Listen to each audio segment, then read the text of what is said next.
All right, so YouTube playlist for lectures. This was on there previously, but it was going to the last semester. You find that in the class information link under modules. So you go to modules, class information link, and you can always find any of the lectures that way. Of course, the easier way is probably just to go to the lecture folder and follow it there, but it might be nice to be able to look at it that way as well. So let's see where we were, what page we stopped at. I don't trust PowerPoint to always give me the correct one.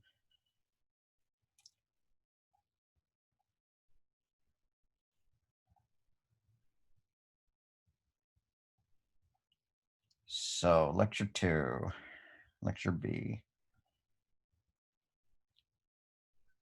41 of page 22, all righty, of chapter 2.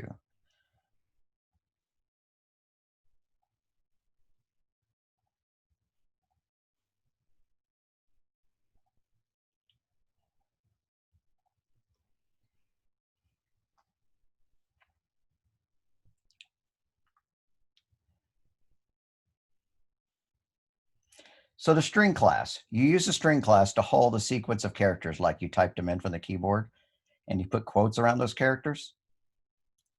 To get the string class to work properly, you have to # include string. Otherwise, there is a data type called string, but it doesn't do what we want. It's an old-fashioned one that was invented before the string class was invented, and the string class is a lot better. So I'm going to get Visual Studio up and running. Floating point data types. Floating point data types are also called real numbers, right?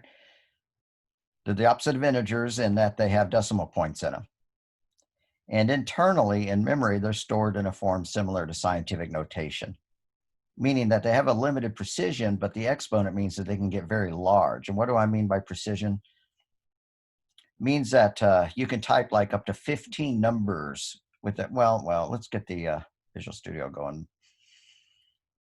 before I start giving examples.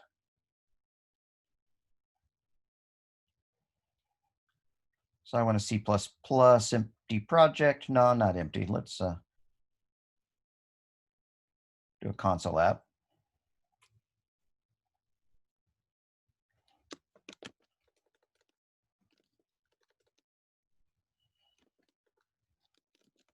Lecture C.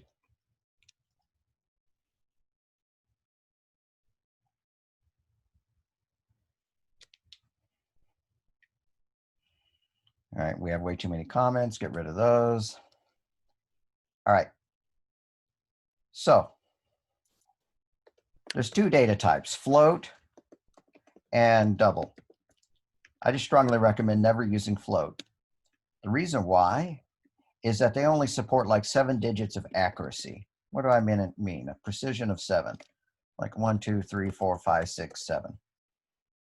Then they can have an exponent as well, but the exponent can't get very large. And that's because they're an 8-bit data type. Excuse me, 8-byte data.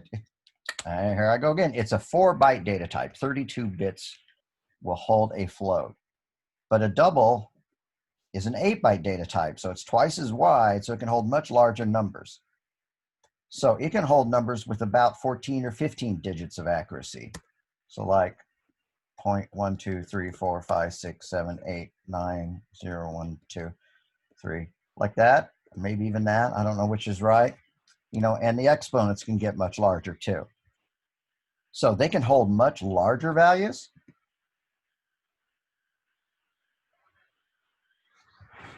And they can hold much more precise values. Now I seem to have some glitch here. It's not liking my exponent there. Maybe it's too large. Nah, there we go, right? So this is so much more precise and it can be so much larger that there's really no argument for ever using a float. So let's give an example of rounding errors. I keep mentioning rounding errors. Let's say that we set f equal to 1 divided by 10. That ought to be just 0.1, right? And then let's add 1 divided by 10 to it a lot. What do I mean by that? I'm going to add it so that we have 10 copies of it total. So plus equals, f plus equals, add 1.1 to it. I could probably just use 0.1, but I feel like doing it this way for some reason. Yeah, I better just use 0.1, 0.1. And then plus equals 0.1. And I want to add so many of these that they add up to 1.0, right? That's my goal. So I need to copy this statement and paste it 8 more times so that we've added a total of 10 0.1s. And you know that 10 times 0.1 is equal to 1. So 1, 2, 3, 4, 5, 6, 7, 8, 9, 10. All right, and now we're going to say that D is equal to 1 minus F, right? Because if F equals 1, then D ought to equal 0.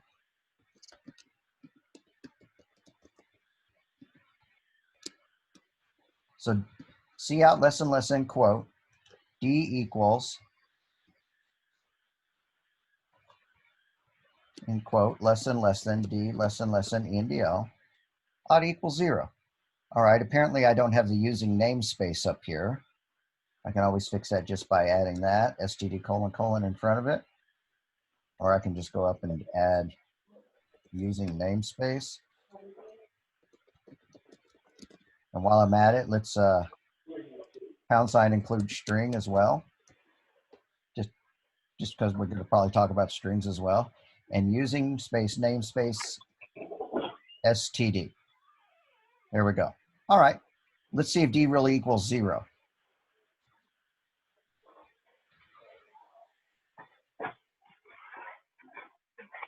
And it does not. It's a very small number. Boy. Hi, I'm going to need to mute somebody. I got some voices going on. All righty. So when we added 0.1 to itself 10 times, we did not get 0. Because when we subtracted it from 1, excuse me, when we added it to itself 10 times, we did not get 1. And 10 times 0.01 should have equaled 1. But when we took the difference between it and 1, we got that. This is a small number. Let's convert this into ordinary non-scientific notation. We expect D to equal, but it equals that. And now I'm going to just change it. So I'm going to move the decimal over a couple of times. That's once, twice, 3, 4, 5, 6, 7.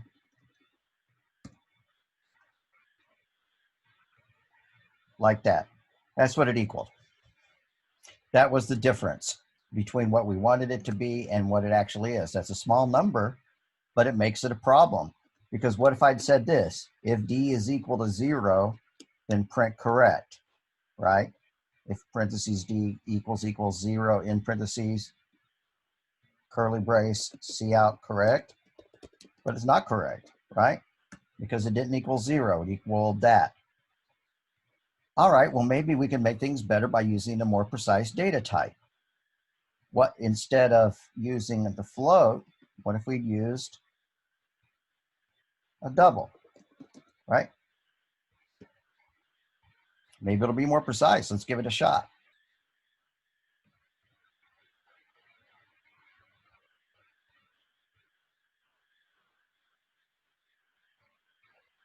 And it's running and displaying its answer in the background.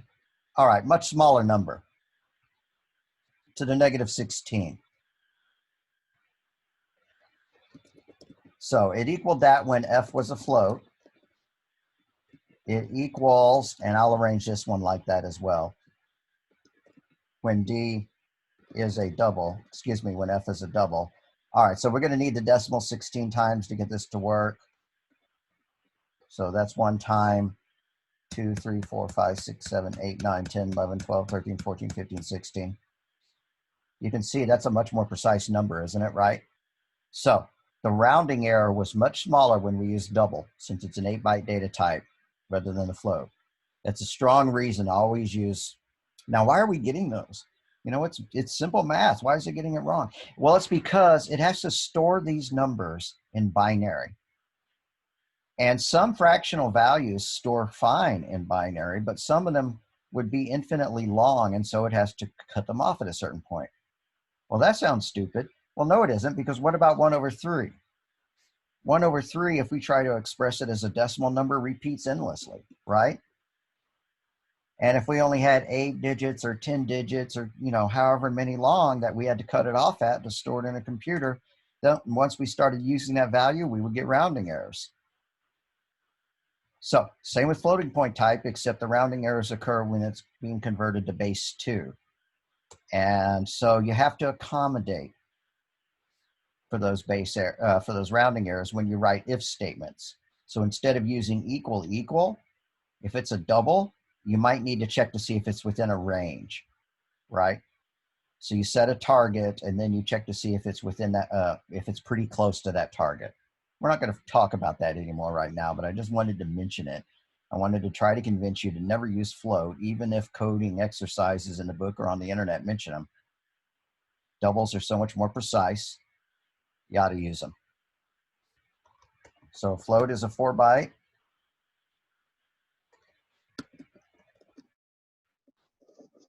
I'll talk to you, Siri. Go away. A double is 8 bytes. So what does that really mean? 8 bytes, double byte, 4, and so on. Well, I'm going to go into Windows and launch Notepad because it's about time for our lecture of binary. And if you took CIT 1113, you probably have already heard this lecture. So if you're watching a video, you can fast forward it. You can check Facebook during this. But heck, maybe you'll learn something new.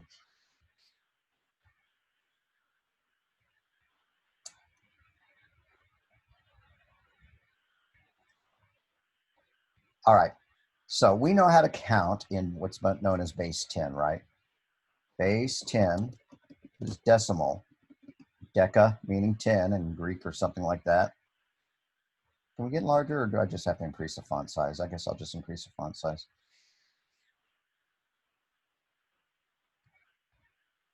All right. And so why is it called base 10? Because it's got 10 digits to play with. 0, 1, 2, 3, 4, 5, 6, 7, 8, and 9, right? Those are all the digits. And all of our numbers can be made up from those digits. Then there's other bases. There's base 2, also called binary.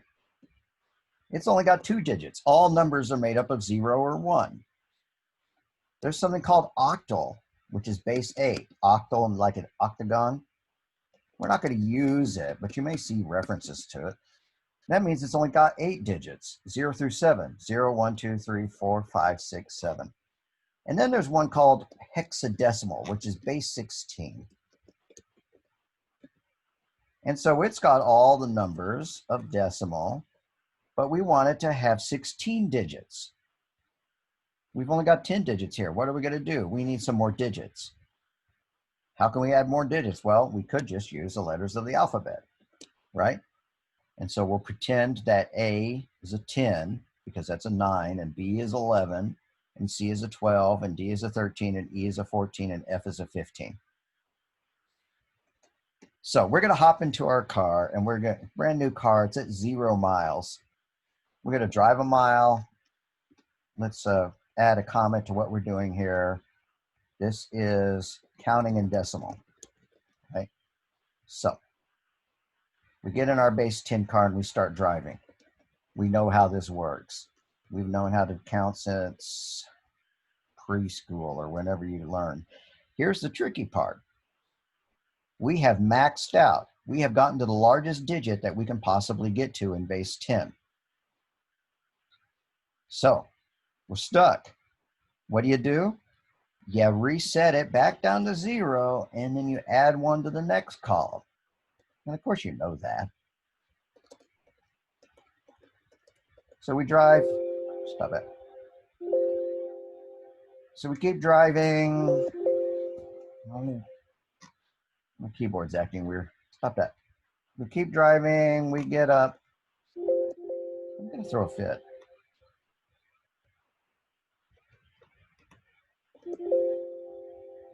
What is your malfunction?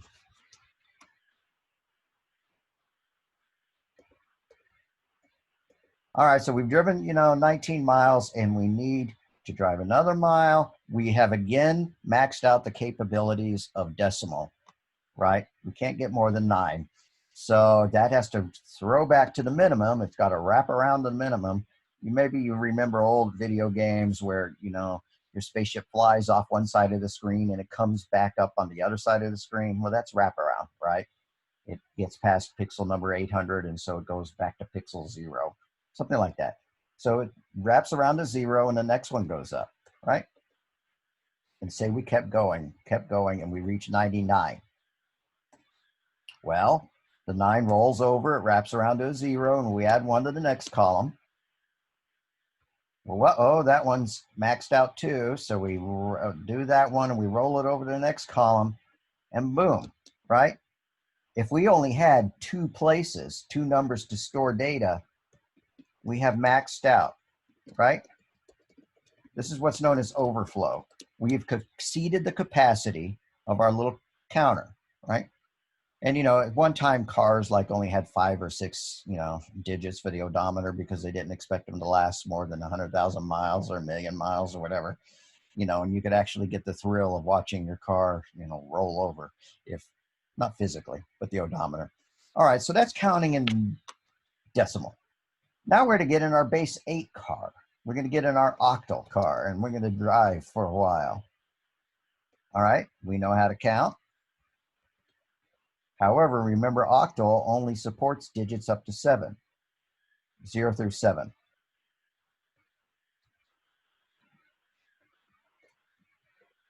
Now we've maxed it out. We can't go to 8. There is no digit 8 in the octal counting system. So it resets back, it wraps around to the lowest possible value, and the next column is incremented by 1.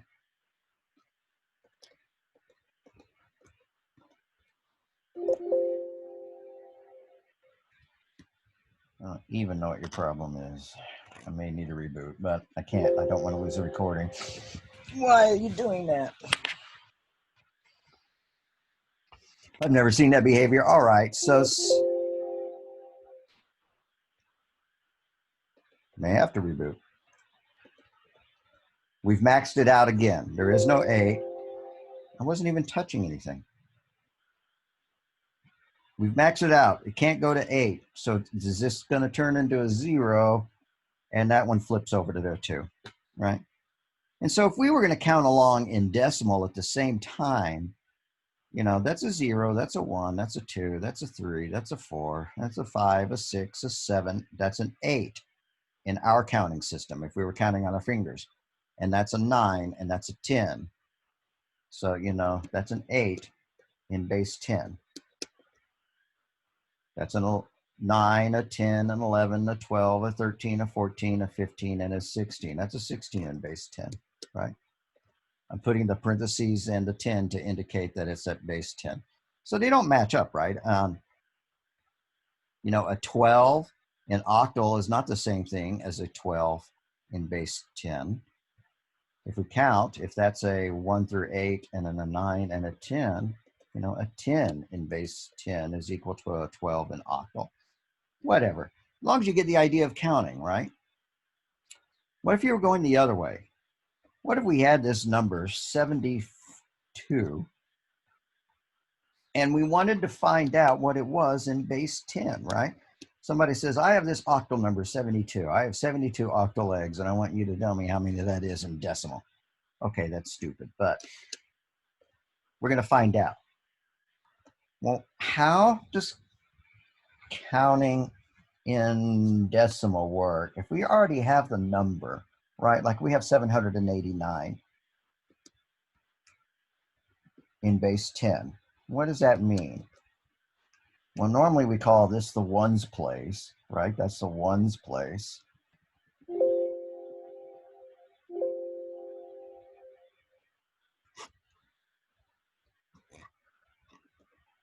And we call this the tens place, and we call this the hundreds place, right? So we have 3 digits, a ones place and a tens place and a hundreds place. What is that really? That's 10 to the power of 0. Any number to the power of 0 is 1. There's a little mathematical proof for it, but just trust me. Negative 7,321 to the power of 0 is 1. And this is 10 to the power of 1, which just means 10, you know, all alone. And the next one is 10 squared. 10 to the power of 2. Now it should be using to the power of symbol, right? Not a star, because that looks like multiplication. So we have 10 to the power of 2, 10 to the power of 1, 10 to the power of 0. And each digit, as you go left, is equal to, you know, another power. 1,000 is 10 to the 3, 10,000 is 10 to the 4, and so on. Okay, so we have these numbers, right? So what does this really add up to? This is 7 times 10 to the power of 2, right? 7 times 10 to the power of 2, or 7 times 100, plus 8 times 10 to the power of 1, which is just 10, right? So 8 times 10 to the power of 1, plus 9 times 10 to the power of 0.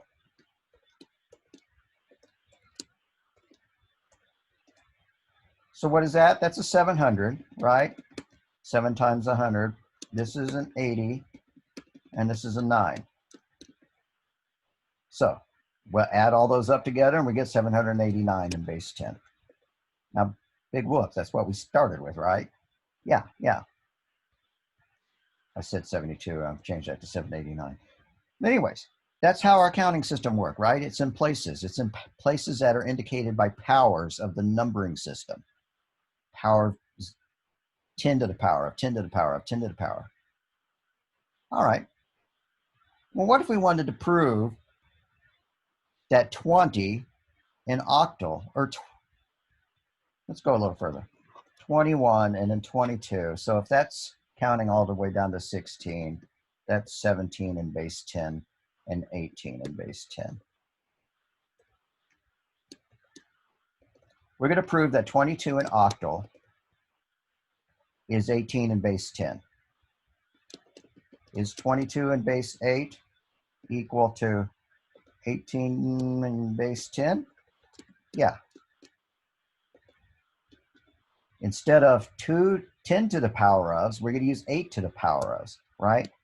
8 to the power of 2. 8 to the power of 1. 8 to the power of 1. 8 to the power of 0. Now, 8 to the power of 2 is just 8 squared, which is 64. 8 to the power of 1 is just 8, and any number to the power of 0 is 1. And we're trying to convert this number, 0, 22. Well, you know, that's a 0, and that's a 2, and that's a 2. So adding them up, this is 0 times 8 to the power of 2. We could even leave it off, right, because it's just 0. But it's 0 times 8 to the power of 2, plus how many to the power of 1? 2 to the power of 1, times 2 times 8 to the power of 1, plus how many powers of 0 do we have? 1. So plus 2 times 8 to the power of 0. Hope that makes sense. And then what is 0 times 8 to the power of 2? Well, if 8 to the power of 64, 0 times 64 is 0. No surprise there. And then what is 2 times 8 to the power of 1? Well, if 8 to the power of 1 is just 8, 2 times 8 is 16. And what is 2 times 8 to the power of 0? Well, 8 to the power of 0 is 1, so 2 times 1 is 2. And if we add those up, we get 18 in base 10. So we have proven that 22 in base 8 is equal to 18 in base 10. Now, we're never going to use octal again. You can just erase that idea, but it's a way to show you, because I wanted to show you the powers of 8. 8 to the power of 2, 8 to the power of 1, and 8 to the power of 0, or 64, 8, and 1. If you needed another column, it would be 8 to the power of 3. I don't know what that is in my head, right? And 8 to the power of 4, and 8 to the power of 5, and so on. All right, so binary. A binary digit is called a bit, short for binary digit, right? And all it can be is either a 0 or 1. It's a counting system with only two values, 0 or 1, which is great for electricity, right? Because you have either some electricity or you have no electricity. Or you have an aluminum platter like a CD, and if there's a hole burned on it in a certain way, it's an off, and if there's a hole burned on it in another way, or it's unburned, it's a 1, that kind of thing. Or if it's magnetic media like a disk drive, if the ions, if the iron coating of the disk is magnetized one way, it's a 0. If it's not, it's a 1, right? So it's perfect for computers. That's why computers, for the vast majority of them, all operate in binary. We're going to hop in our binary car, drive a couple of miles. 0, 0, 0, 1. We've already maxed it out. We can't get to 2. So we set that column back to its lowest. It wraps around, and we get 1, 0. And then 1, 1. And dang, data overflow already. Well, let's give ourselves some more places then, right? Just so we can count higher. All right, so we drive another mile. That flips back to a 0, and we add 1 to the next column, right? But we can't add 1 to the next column because that would flip it past 1. So we got to flip it to 0 and add 1 to the next column. Just like that, right? And then we can drive another mile, and then another mile, and then another mile, right? And we could keep going, right? It would flip over to 1,000 at that point, right? And you could keep going until they were all 1s. And then if you went any further again, boom, it's overflow. So I'm going to go ahead and fill in this ... because it's not going to take too long, but I'm not going to say that business about reset down to 0 and 1 and or whatever, you know. I'm just going to type it out. Hopefully you get what it's doing. All right, I think that's right. So let's put the base 10 equivalent over in the other column. So if this is the binary version, this is the decimal version over here. That's a little bit too far. So, you know, just counting, that's a 0, that's a 1, that's a 2, that's a 3, right? Just counting out like we would on our fingers. Anything with 10 fingers would count them the same way.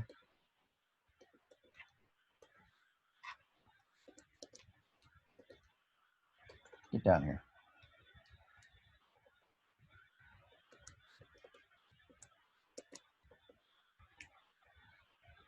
12,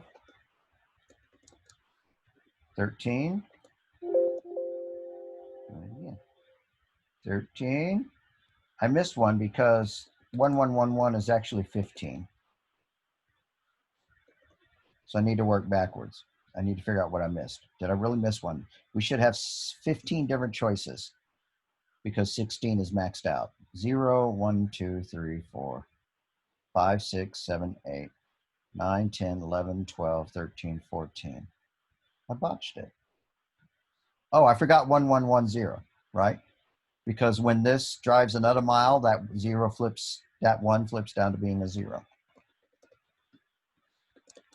All right, so that means that 4 bits can hold up to the number 15 in decimal. This is a 4-bit number. The largest value that 4 bits can hold is 15, right? Because if it was larger, how would we squeeze it in there? We can't. So 4 bits can count 0 to 15 in decimal. Now notice that doesn't support negative numbers. I'm not going to talk about negative numbers this time. What about 8 bits? Well, if 4 bits can count 0 to 15, that's really 16 different values, right? 16 different numbers. So it's equal to 16 minus 1. Not to get too mathy on you. There's a formula for that. 2 to the power of the number of bits minus 1 gets you the largest value that that binary number can be based on the number of bits. So 4 to the power of 2, sorry, I need to, 2 to the power of 4 minus 1 is equal to 16 minus 1 is equal to 15. So that's the largest value that can be held in 4 bits. How about 8 bits? 2 to the power of 8 minus 1 is equal to 256. I just happen to know that. It's not that I'm that smart. It's just that I've typed this an awful lot. Is equal to 255. So if you had an 8-bit number, 1, 2, 3, 4, 5, 6, 7, 8, you could count all the way from 0, 0, 0 to 1, 1, 1, 1, 1. And that would be, of course, 0 in base 10. And that would be 255 in base 10.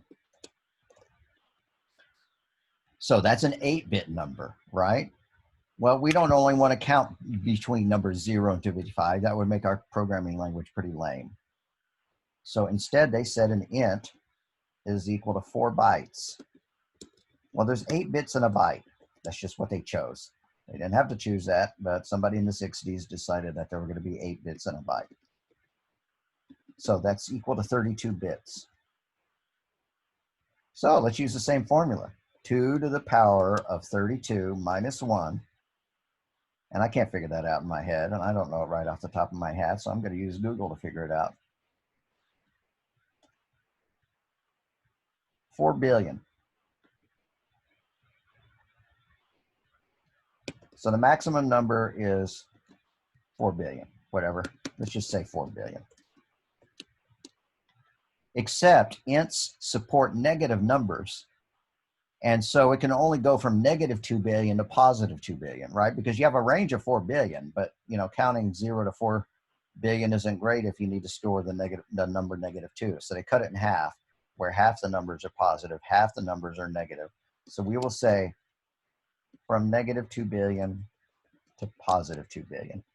That's the range of an int. And then there's another data type called a long, which is 8 bytes. A long int, how many bits are in those 8 bytes? Well, there's 8 bits in a byte, so 8 bytes is 8 times 8 is equal to 64 bits. So 2 to the power of 64 minus 1. What's the max? Well, again, I don't know. I'm going to copy and paste that, but it's a much, much, much larger number. Yeah, see? Huge number. So the max in that case is that. Or in other words, if we move the cursor over, 19 times to accommodate that appropriately. That's 1, 2, 3, 4, 5, 6, 7, 8, 9, 10, 11, 12, 13, 14, 15, 16, 17, 18, 19. Much larger number. That's the maximum number that you can store in 8 bytes. Except again, you want to go negative to positive, right? So it'd be about 9 followed by that many zeros. How many zeros is that? 1, 2, 3, 4, 5, 6, 7, 8, 9, 10, 11, 12, 13, 14, 15, 16, 17, 18. So about plus or minus 9 followed by 18 zeros. Like that. Much larger numbers, right? So if you're going to store a number in your computer in a program that's under 2 billion, you can keep it as an int. Otherwise, go ahead and use a long. So you may as well use an int just because the default data type for these programming languages are ints, and it doesn't have to do any conversion inside to use them. Now we could also talk about floats and doubles, but I'm not going to really do that. But just also know that a float is a 4-byte data type, whereas a double is an 8-byte data type. So again, they have more bits to play with, so the numbers can be much more precise. Always use doubles. Use int if the number is smaller than 2 billion. If you're sure it's going to be less than 2 billion, right? Please type in your age and height. Those numbers are going to be less than 2 billion, right? So fine to use an int. Otherwise, use a long, but that's if these are whole numbers, right? So for whole numbers, use int if the number is smaller than that. Otherwise, use a long. However, if the number is going to be above 9 super quadrillion, whatever that is, right, then you'd probably have to switch to using a float. So for floating point numbers, use double, right? We're just going to not even bother setting some limit for floats versus doubles. We're always going to use doubles. All right, so I hope you have a clearer idea. What if we had a number and we needed to convert it from binary to decimal? All right, what if I asked you, and I could give you a worksheet about this someday. I'm not going to do so today, and if I do, I'll review it again. Right, what if I had the number 0110 like that? And let's make it a byte, so it's going to be how many bits? It's going to be 8 bits. 1, 2, 3, 4, 5, 6, 7, 8. And we want to convert that to base 10, right? Well, we need to figure out our powers again. But it's binary, so it's not powers of 10 or 8, it's powers of 2. And the powers are 1, 2, 4, 8, 16, 32, 64, 128. Those are values of the 8 bits. Because, same reason, right? If you got 2 to the power of 0 here, and then you got 2 to the power of 1 here, then you got 2 to the power of 2 here, then 2 to the power of 3, 2 to the power of 4, 2 to the 5, to the 6, to the 7.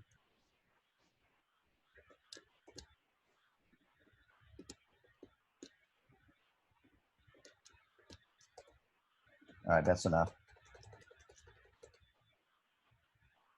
Line them all up. And there we go. Those are our powers, and we want to convert this number, right? So let's line them up.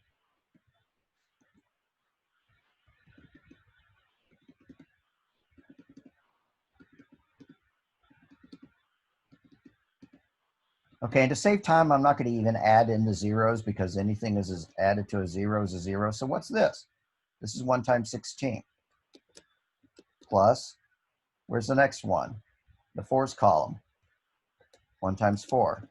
Plus, what's the next column? 1 times 2. That's easy. 16 plus 4 is 20. Plus 2 more is 22. So 10110 is 22 in base 10.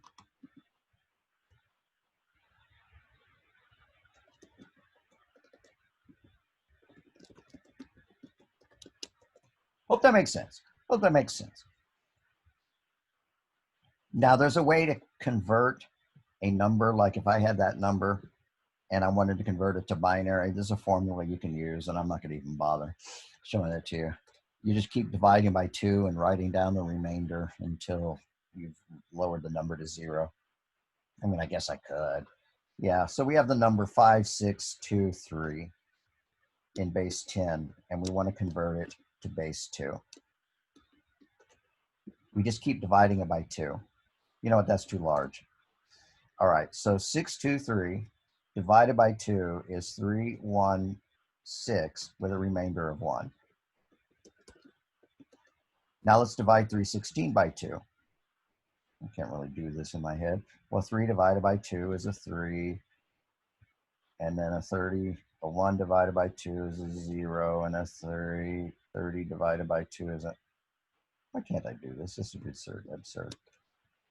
1, 5, 8, right? I think that's right. Remainder of 1. No, it didn't have any remainders. It was an even number.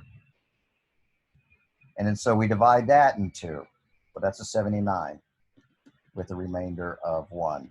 No, still 0 because it was an even number. I just keep dividing by 2 and writing down the remainder. 79 divided by 2 is 39 with a remainder of 1. 39 divided by 2 is a 19 with a remainder of 1. 19 divided by 2 is a 9 with a remainder of 1. I kind of see a pattern here. 9 divided by 2 is a 4 with a remainder of 1. And I'm never going to ask you to do this. A 4 divided by 2 is a 2 with a remainder of 0. 2 divided by 2 is a 1 with a remainder of 0. And then 1 divided by 2 is 0 with a remainder of 1. All right. And so 316, if we were going to write it down, and then you write it from the bottom up. Sounds weird, but you do. 1, 0, 0, 1, 1, 1, 1, 0, 0, 1. In binary should equal 316 according to that. Let's use Google to check that because I'm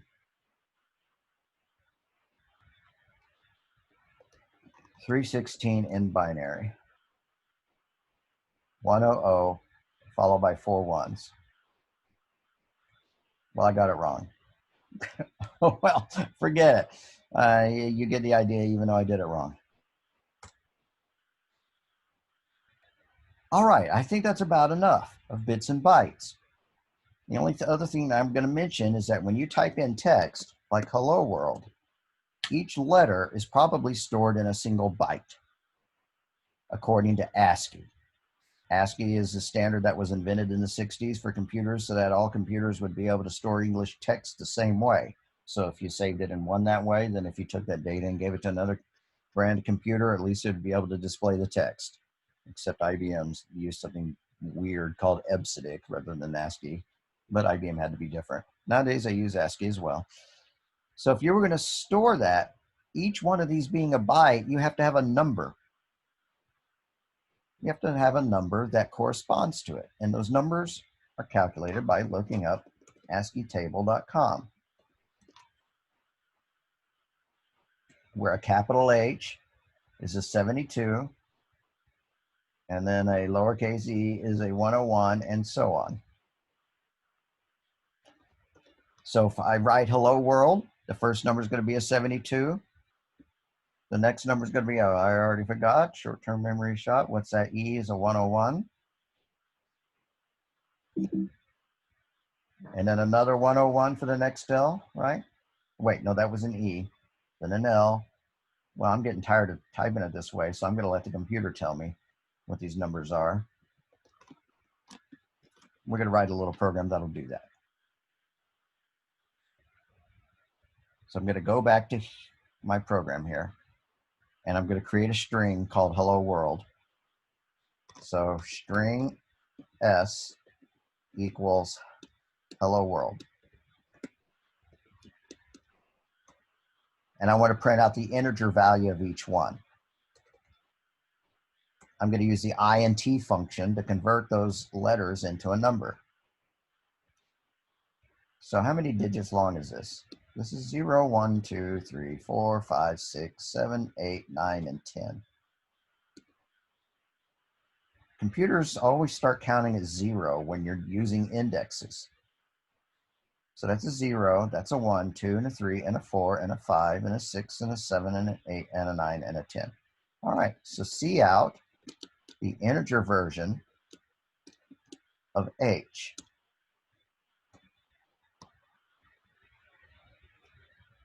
I guess I'm not using those numbers. I guess I changed my mind and decided just to do it like this. E, L, L, O. Let's just skip it there, right? So, in fact, I'm going to delete that and we're just going to use H, E, L, L, O. Why belabor the point? So I run it.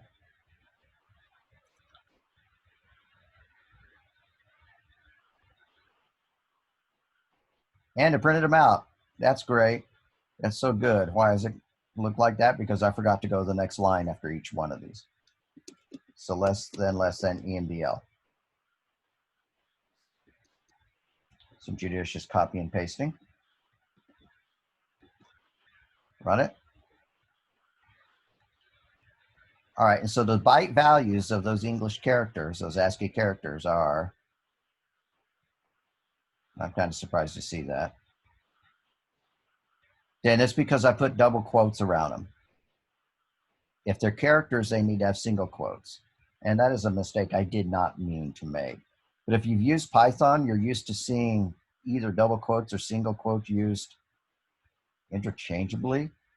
Not in most languages. In most languages, if you're referring to a single character rather than a string, it has to be single quotes. Now we can get it to go. And there's our numbers. 72, 101, 108, 108, 111, which is about where we're going here. 72, 101, 108, 108, 111. I'm going to get rid of the word hello, world, and then space out the other one so that it matches. Right? Ascii stands for American Standard for Computer Interchange of Information, or something like that. I don't know. Invented in the 60s, and it's been revised a little bit as time goes by. It's a 7-bit data set, but a byte is 8 bits, so it's got some extra room, right? Which is why once you get past 127, which is the largest number you can hold in 7 bits, 2 to the power of 7 minus 1 is 127. But then we have these extended characters so that, if you want a heart, tack on a heart, or you want some O's with umlauts, diacriticals, Spanish ends, or you want to draw some things with boxes or whatever, then you can have those extra characters on there. And if you have a PC and you want to type one of these characters, hold the Alt key down and then type in the 3 digits of it. So Alt 130 will give you an E. So hold down Alt, type in 130, hold up the Alt, let up on the Alt key, and you'll see an E with a little accent backwards going like that. I can't demonstrate it to you. I'm on the Mac. It doesn't, the shortcut doesn't seem to work. For one thing, it's a laptop. I don't have a numeric keypad on it, and that's why. Okay, so enough about that. That was a long way to go to talk about. I'll quit a couple of programs, forgive me. Tired of seeing you there, tired of seeing you there.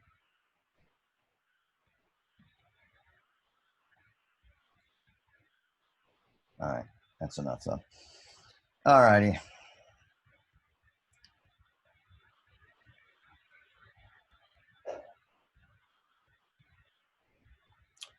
Floating point data types aren't stored in the same way that integers are. I just showed you how to store integers. And the reason why is they're stored in scientific notation. So say that I had 8 spaces to store a decimal number, a base 10 number. Well, you have to break it up into, gosh, I forget what the first part's called, and then the exponent. I never can remember. But like the first 4 digits, followed by an exponent, and then the next 4 digits. So a certain number of bytes are dedicated to the number before the E, and then a certain number of bytes are dedicated to the number after the E, right? And so that's how floating point numbers are stored in memory. That's good enough for that, for discussing that for now. So a single precision is known as a float, and it's 4 bytes, and so it can hold a number with about 38 zeros in it, right? Either a 3 followed by 38 zeros or a decimal point with 38 zeros and then a number. That's pretty close. That's a float. And it's got about 7 digits of precision. You can have 7 digits before the exponent symbol. A double precision can have about 15 digits before the exponent symbol, or before the decimal point, or after it.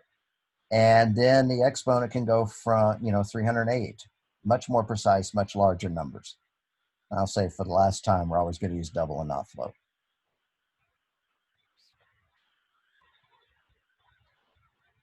So floating point literals, the numbers that are literally encoded in the program, the user doesn't type them in, we do into the program.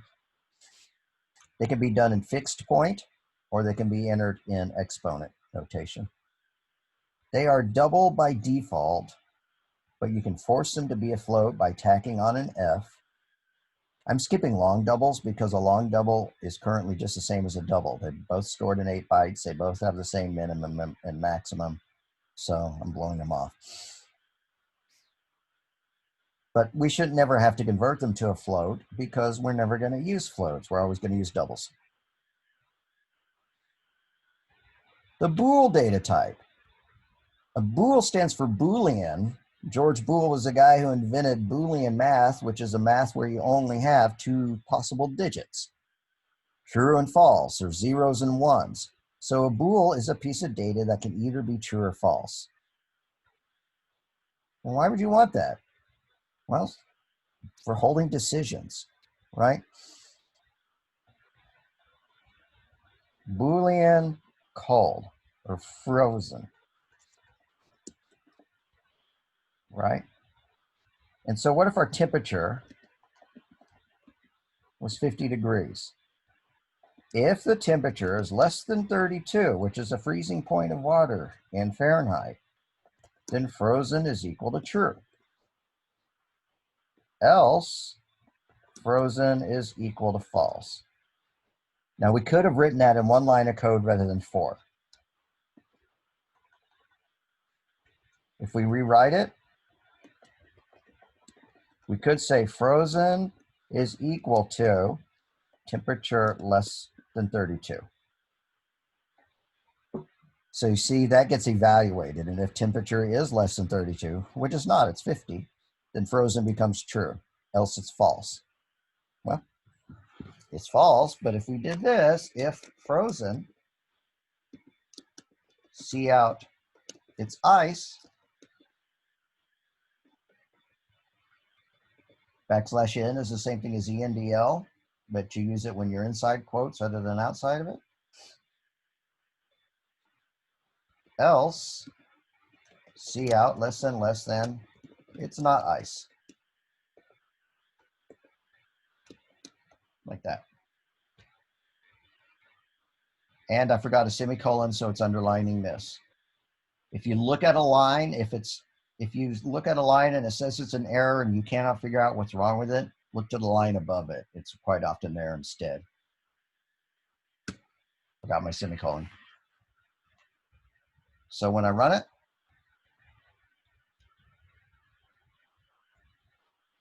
eventually it'll get to the point where it says it's not ice.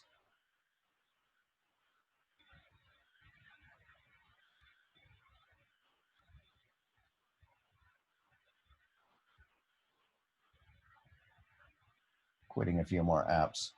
Program is running very slowly today. I mean, computer running very slowly today. Forgive me. All righty. Too many things running at the same time. So that's a Boolean variable. So making notes, int our whole numbers between plus and minus 2 billion. Longs are whole numbers, integers, that go much larger. I've already forgotten. I'm just going to say much larger, right? And then doubles are floating point types. They go up to 9 to the power of 308, something like that, plus or minus.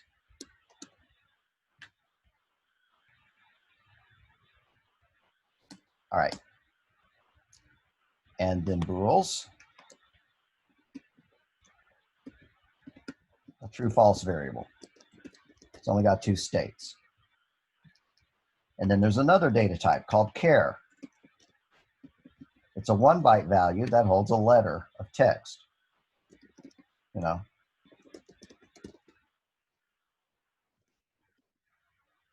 All right, sometimes you have 16-bit 2-byte characters. When do you have that? Well, you know, AsciiTable.com basically only supports English. Yeah, it's got a couple of special symbols for the other language, but you know, if you're going to hold Russian in it, there's no Russian characters here, right? You're going to hold Swahili or North Korean or South Korean or whatever, you know, there's thousands upon thousands of letters in the hundreds of, you know, alphabets that people use. They obviously won't all fit in with a single byte because there's more than 255 of them. So they use what's called a multi-byte character set called Unicode. Unicode holds more than the 255 possible values. It holds all the different values for every language that's been encoded, and it holds all the values for all the emoji that we love to use, you know, the smiley face or the little purple devil face, or, you know, all that kind of stuff. So there's a Unicode consortium that picks new emoji to add to your phone, and they have to pick a new Unicode value for each one. But by default, C is supporting simple characters. You have to use a different data type to hold a multi-byte character. And I don't even remember what it is, and the book doesn't mention it, so I'm going to leave it off. It's almost time to take a break. 5-minute break. So the Bool data type just represents a 0 or a 1. It just holds a logical value. Some people call them a flag, right? It's a flag. Why would we call it a flag? Well, you know, we're setting a flag, and if that flag is up, then we're going to print out it's ice. And so, you know, you can have an error condition, you know, error. If error, do something, right? If it's cold, then run the thermostat, right? That kind of stuff.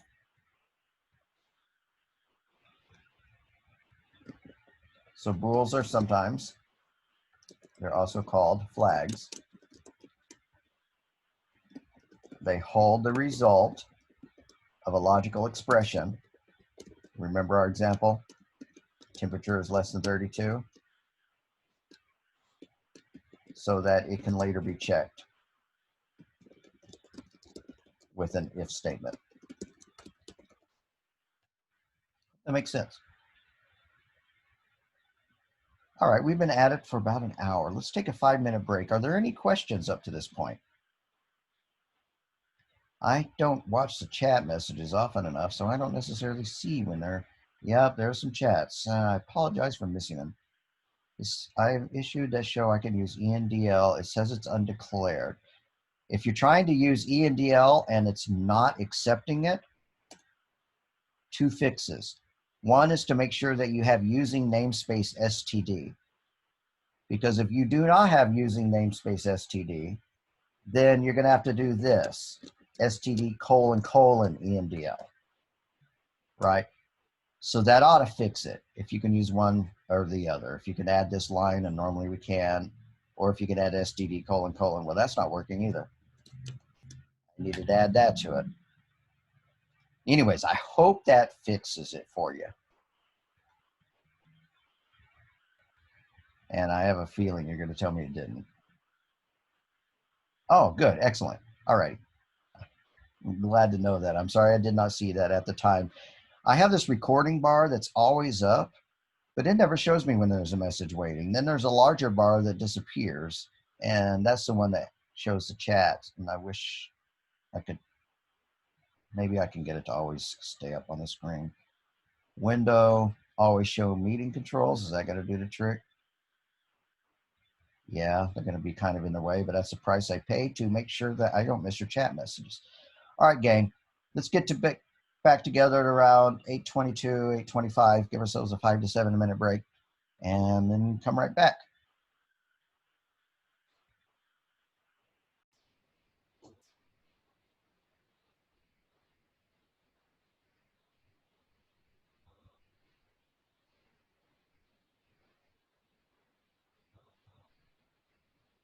So we're practically done with this chapter.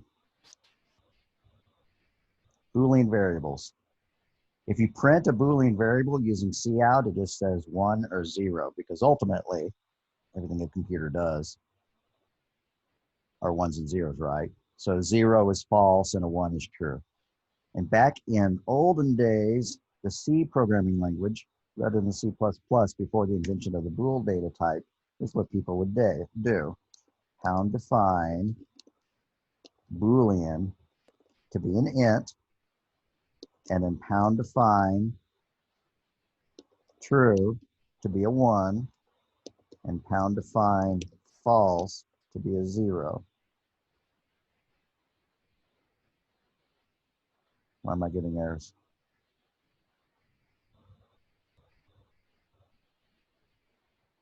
Maybe those things are already defined.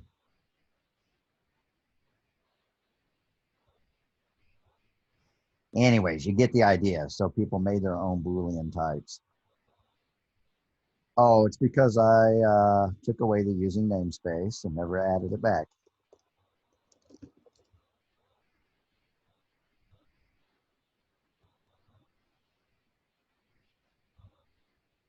And then you could do things like this, right?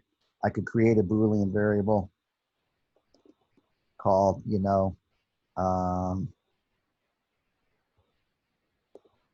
disk overflow, right? And then I could set it equal to true when I needed to, stuff like that. So, that's how people did it a long time back. But in C++, when they invented it in 1980, whatever, they just went ahead and made it a data type. And pretty much every language since then, like Python and Java and JavaScript and whatever, has had a Boolean data type.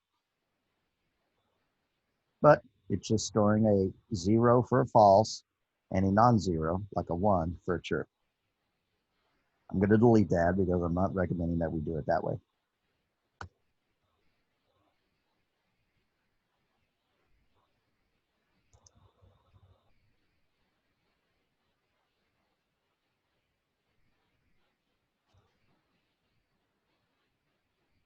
Determining the size of a data type. I think I already showed you this. We have size of.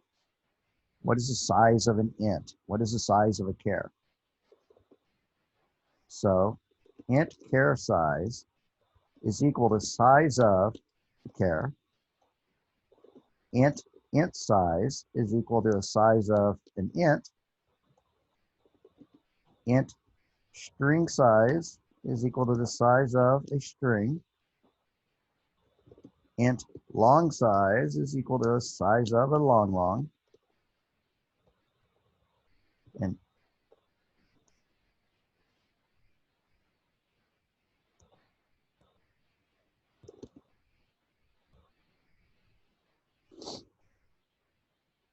double. What's a double size? Is equal to the size of double. And then we can print those out, right? Char size equals char size ENDO. And I'm just going to copy and paste that a couple of times.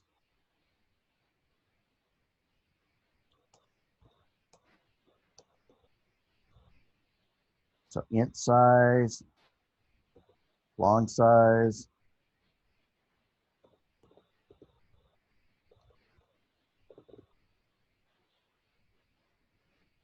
string size, the string, long, maybe one for Boolean as well, huh? Long and double. Got to fix it over here as well. Double, long, string, int. And let's add one more for Boolean. Int bool size is equal to size of bool.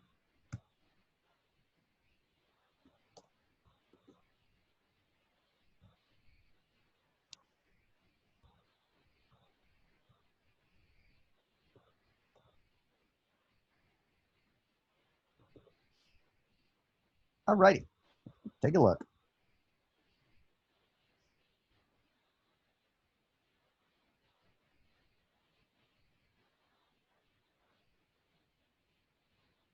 And there we go, right? A character is 1 byte long. An int is 4 bytes. A string is 28 bytes.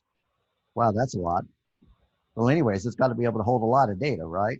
You could store a book inside a string or a paragraph of text or whatever.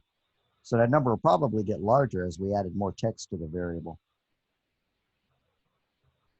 But anyways, let's leave that alone and go and keep looking at those. And as we said, a long is an 8 and a double is also an 8. So an int is a 4. And a Boolean, since all it has to hold is a 0 or 1, it can be as small as a character. And then there's a short. Remember when we were talking about the maximum values that could be stored? Well, since longs are 8 and ints are 4, the short is a 2. Now, I never use shorts, but you could, right? You could say short s equals, 653. Just A short is a 4-byte data type that can hold from negative to positive 32,000. Kind of small. I think there's even a plain old byte data type.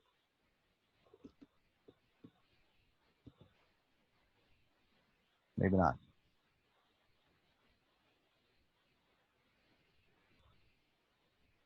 Huh.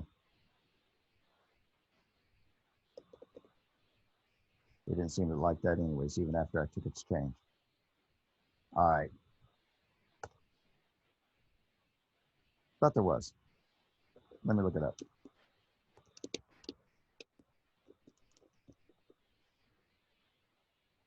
Standard colon byte.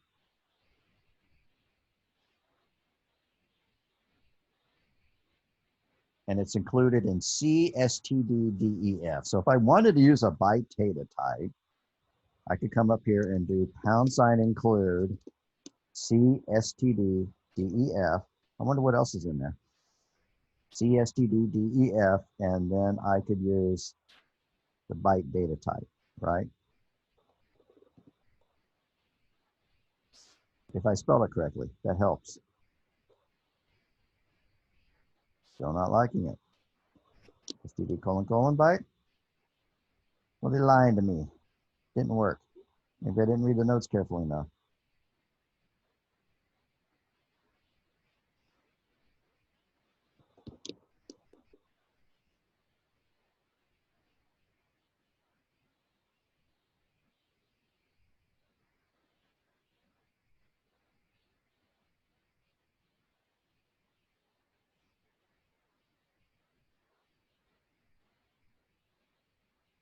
Well, it doesn't seem to be working. I don't know why. I'm not going to figure it out. Pretty sure it's in Java. I thought it was in C++. You can use a character to hold a byte, but it kind of bugs me to use one data type that's meant for something to use something else. But a character is, in fact, 1 byte long. So conceivably it would work. But why aren't you working? Well, what is in CSTDDEF? Let's do a search on that, just out of curiosity, and go and look to see what is defined in it.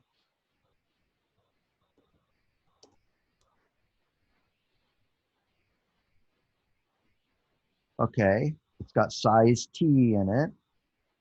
It's got byte in it. Okay, well, byte was only added as of 2017.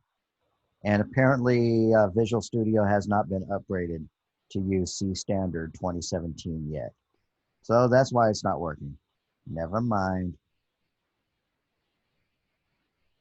But 1 byte data type,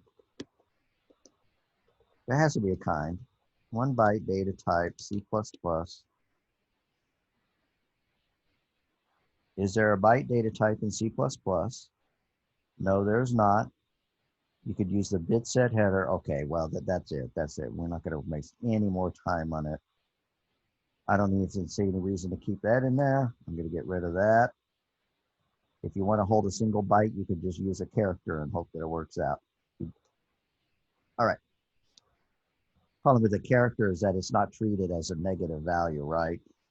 It only goes from 0 to 255 rather than being able to support negative numbers. I believe that to be true. Somebody might be able to prove that false. Onward and upward.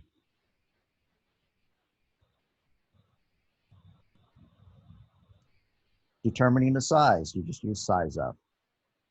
We'll see that again when we're talking about arrays. What is an array? It's like a list in Python. It's a series of numbers. And like, what do we do here? If we have a series of numbers and it's 7 digits long, and I'm going to pre-fill it with some numbers, and you may know a classic rock song, Jenny, Jenny, 8765309. So 8, 6, 7, 5, 3, 0, 9. And there we go. Well, if I want to do stuff with this array, I might need to know the size of it. And you can use size of, right? Cout size of numbers equals end quote, less than, size of, parentheses, numbers. And there's 7 numbers, and an int is 4 bytes, so 7 times 4 is 28. That's how big that array ought to be.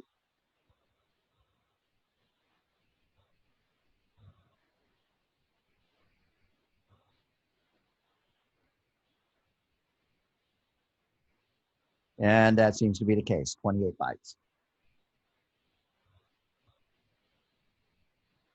You need that information because in C++, unlike Python and unlike Java, there's no way just to ask the array how long it is, right? I can't say,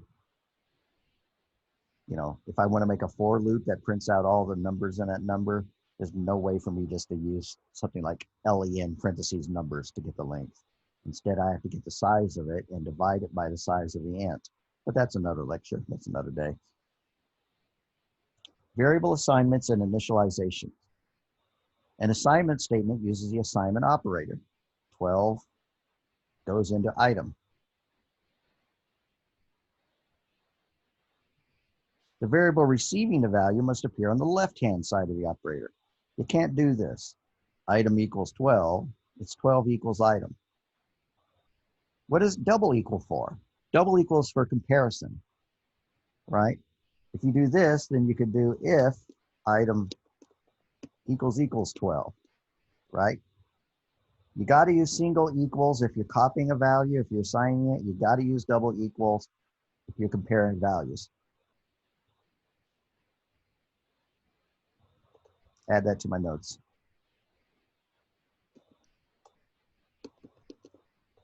So equal, which is a single equal, is the assignment operator, right? Int height is equal to 72. Double equals is the comparison operator.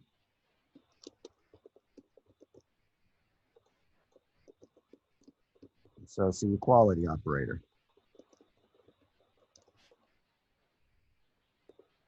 If height is greater than 70, then see out, you're tall.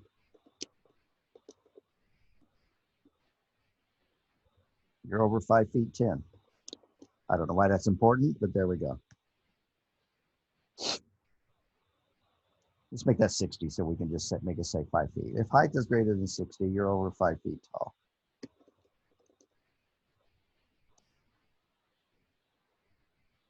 Wait, but that didn't show using equal. That's good. So if height equals 60, you are 5 feet tall. Which we're not. So it's not going to print that, but that's okay. The point is to show when you use double equals and when you use single equal. Now be warned, Python and Java and stuff like that won't let you mess it up, but this language will. If I use a single equal when I should use a double equal, like if I say if height equals 48, see out, you're 4 feet tall, but I forgot to use double equal, that actually erases the value of height and replaces it with 48. So let's print that out now. Height equals, end quote, less than, height, less than, quote, inches. \n, got the \n. All right. It's not going to be 72, even though that's what we started with.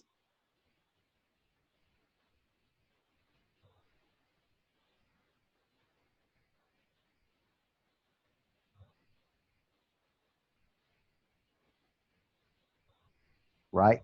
After that if statement, height is now 48 inches, and it told us that we were 4 feet tall. Right? Completely botched it. It erased it. You got to use double equals inside of your if statement. And it's kind of a newbie mistake that you can still make if you've been programming for 30 years. I just did it recently in the past 2 years, and it drove me absolutely crazy because I had an if statement with a single if in it. Looks like I forgot to put an ENDL on this print statement, size of numbers. So I'm going to do that now.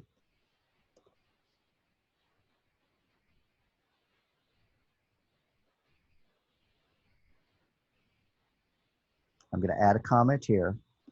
Using a single equal in a comparison erases the old value.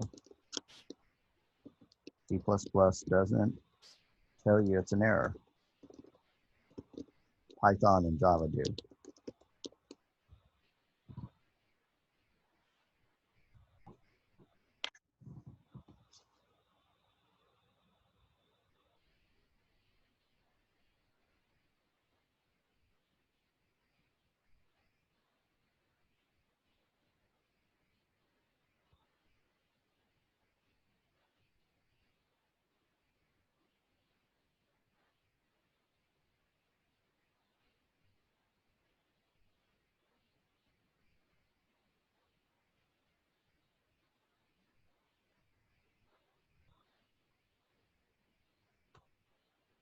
Going on.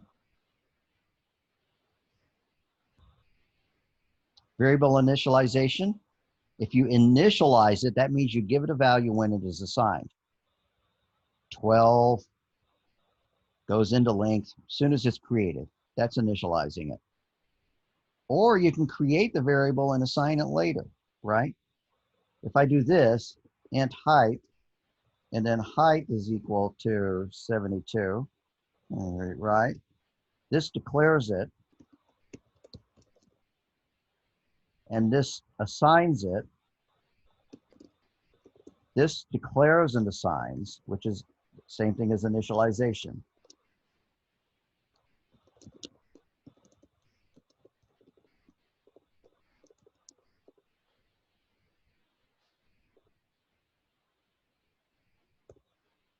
When you're assigning variables, when you're initializing them, you can give them some of them values and the others not. You just have to decide, well, I want length to start off with something and width to start off something, but I don't care about area.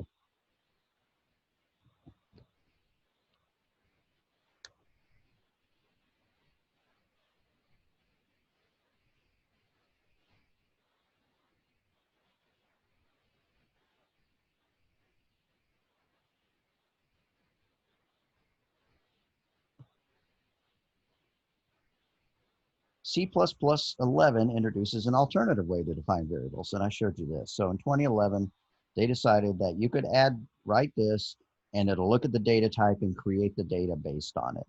So this would be an int. I don't really see the point. So scope. The scope of a variable is a part of the program in which the variable can be accessed. So it's from where it's defined to the end of the closing brace in which it is defined. Well, why would you have a closing brace?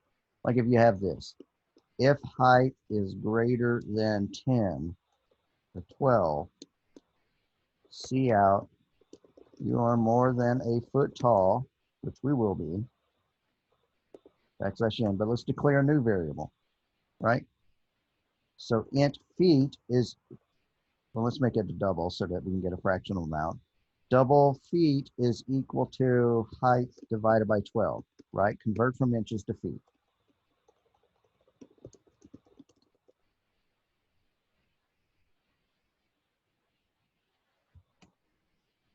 This variable disappears by the time we get down here. If I try to print out feet here, that's going to be an error. It's going to underline it. Feet is undefined. That's what the text says right there. Why? Because feet is only valid between those curly braces. It is so-called out of scope at this point.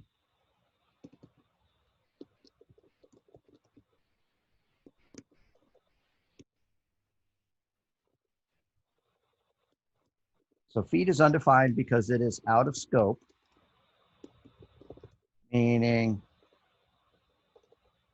it is being used outside the braces within which it was defined.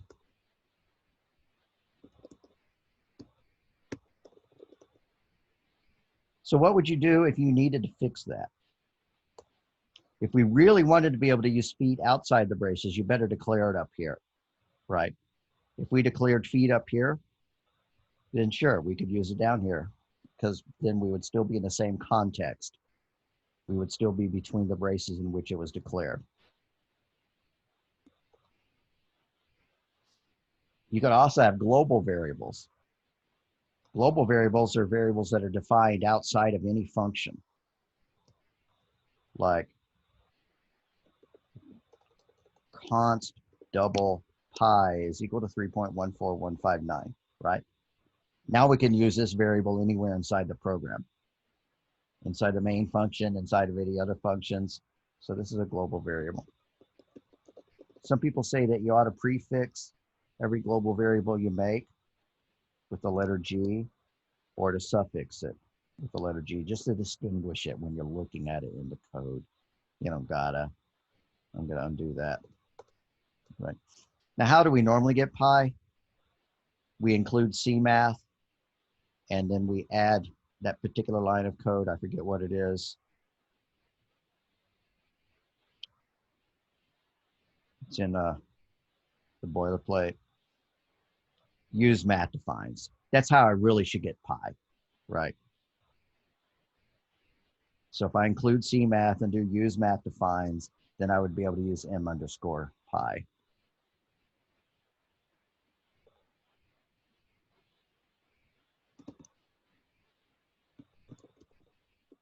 And in that case, I would just assign it, you know, to m underscore pi if I wanted to. But that didn't seem to work. Is it capital M pi? Oh, yeah. Why did this work every other time we did it? Does it need to be at the top? Well, lo and behold, it does. I wonder why. All right. And this also gives us the POW function and a whole bunch of other math functions. So anyways, now this variable's scope, which is the real reason why I did all that, its scope is the entire program. These are local variables. D and F and all the other variables that are in the function are local variables.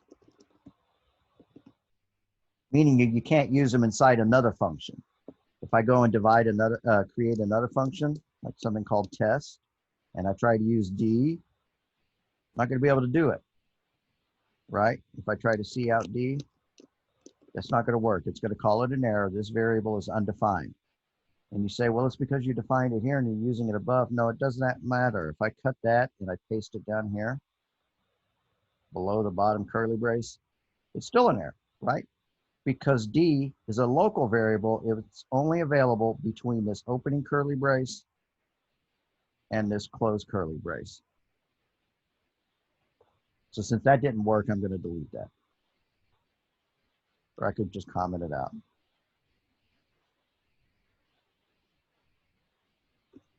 D is undefined because it is not a local variable,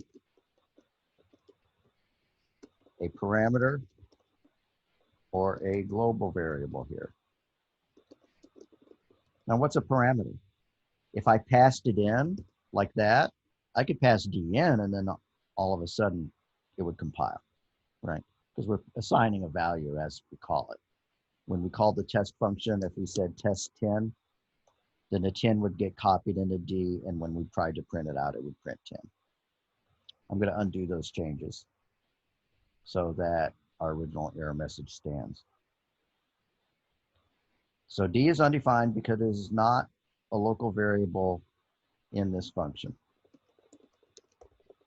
parentheses, or a parameter or a global variable.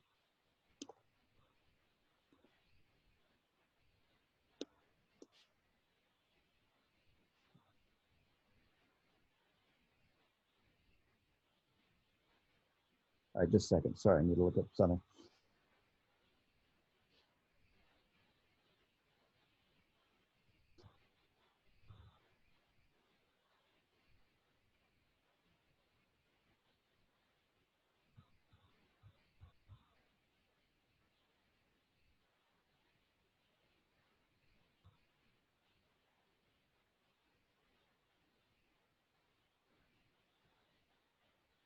So of course a variable cannot be used before it is defined. Int value is equal to 100. Cout value, no, you can't do that yet.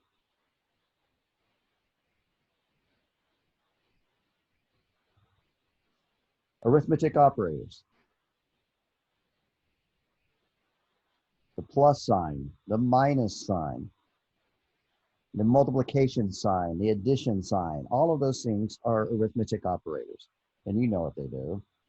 You've known since first, second, third grade. Add, subtract, multiply, divide. Well, there's the new one, modulus. Now this language, unlike Python, does not have an exponent operator. So if you've taken Python, you want to use star star, well, too bad, you really can't. You have to use a POW function instead.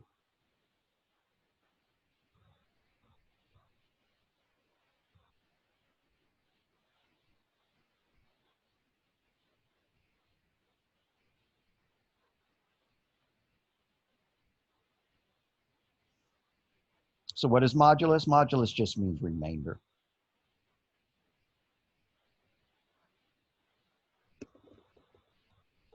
So arithmetic, you have pluses, minus, I know those are childish, but whatever, you get what I mean. Multiplication, division, and modulus.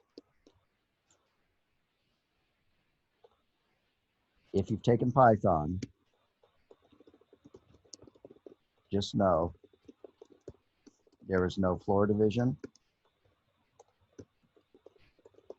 and no exponent operators. And you know how these work. Cout 5 plus 3 NDL. What's it going to print? 8.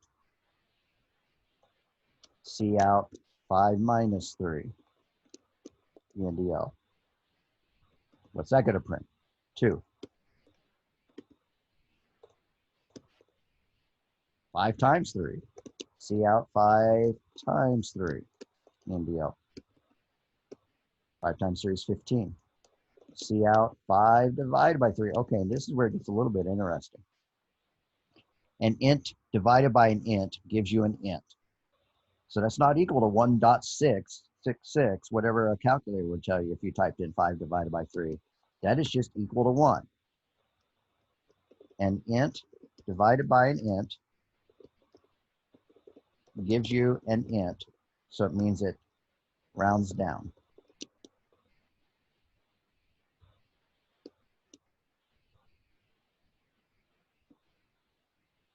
So 5 divided by 3 is not 1.6666667.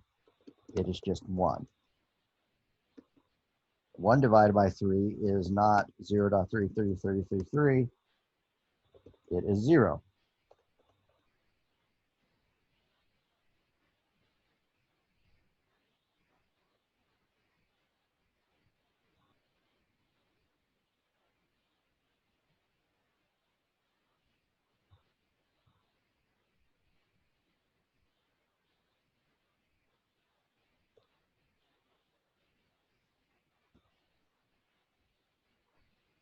Hope that makes sense. So what about the remainder? 5 divided by 3.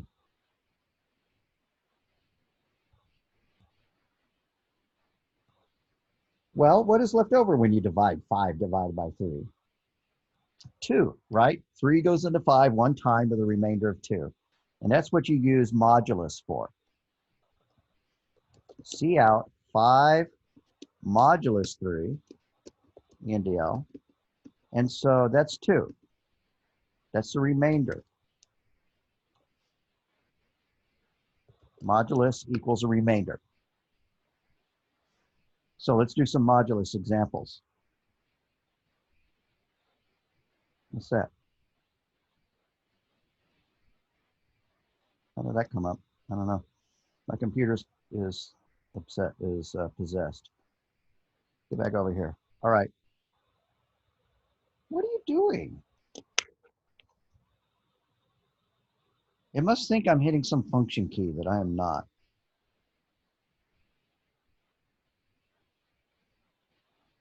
Still need to reboot. I'm sorry, gang. It's the first time it's manifested this behavior. All right, so 1 divided by 3 is not that. All right, so let's do some modulus problems.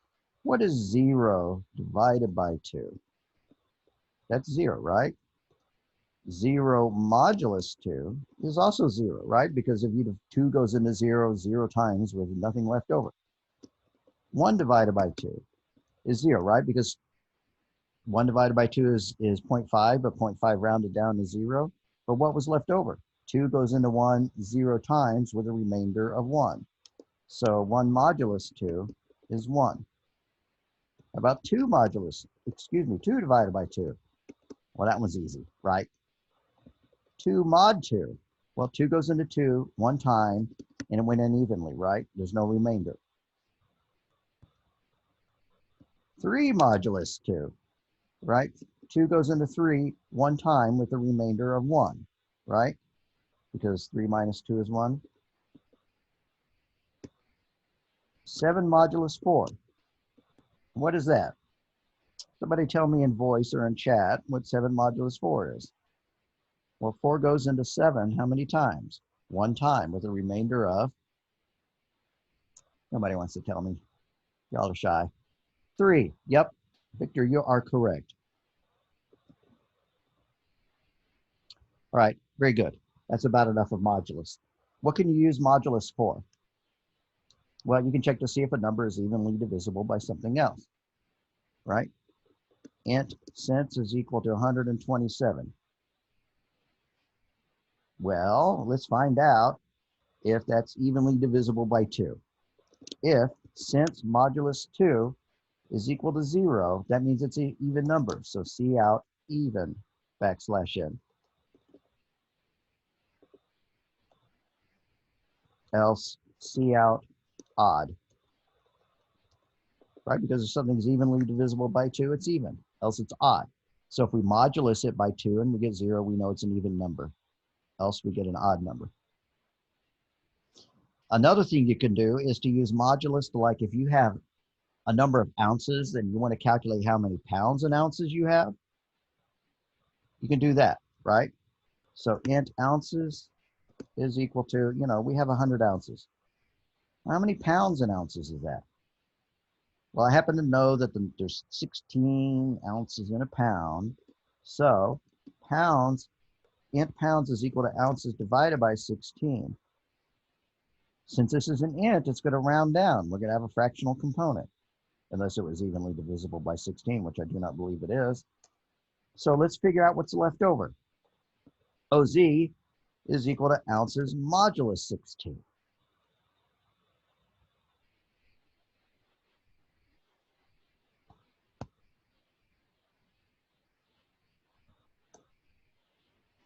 And let's print that out. Cout ounces, followed by the word ounces. Cout is equal to that many pounds and cout OZ ounces. \n.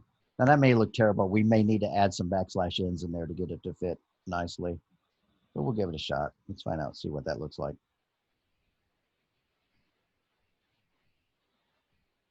Right? Oh, it looks okay. 16.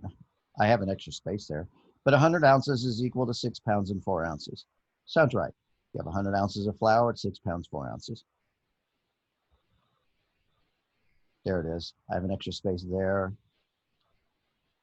I guess all that could have been combined into one. I'm going to do a little bit of editing.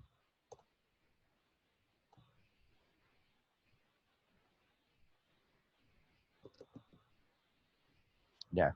That looks more logical to me. So you could do that to, like, convert, I don't know, inches to feet and inches, or feet to yards and feet, or feet to miles and feet, something like that. Convert from feet to miles and feet. Convert from inches to feet. in inches, right? We could do things like that if we wanted to.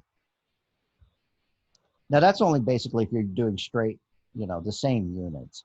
That's something like that's not really going to be a good idea if you're trying to convert centimeters to inches and you have 2.54 centimeters equals 1 inch or vice versa, you know, silly stuff like that. But if you're converting from one unit to a multiple of that unit, like you have 25 quarters and you want to find out how many dollars in quarters that's worth, then you would just modulus and divide by 25, right?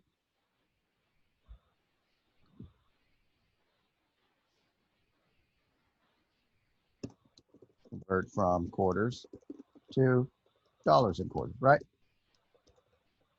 You could use modulus for that.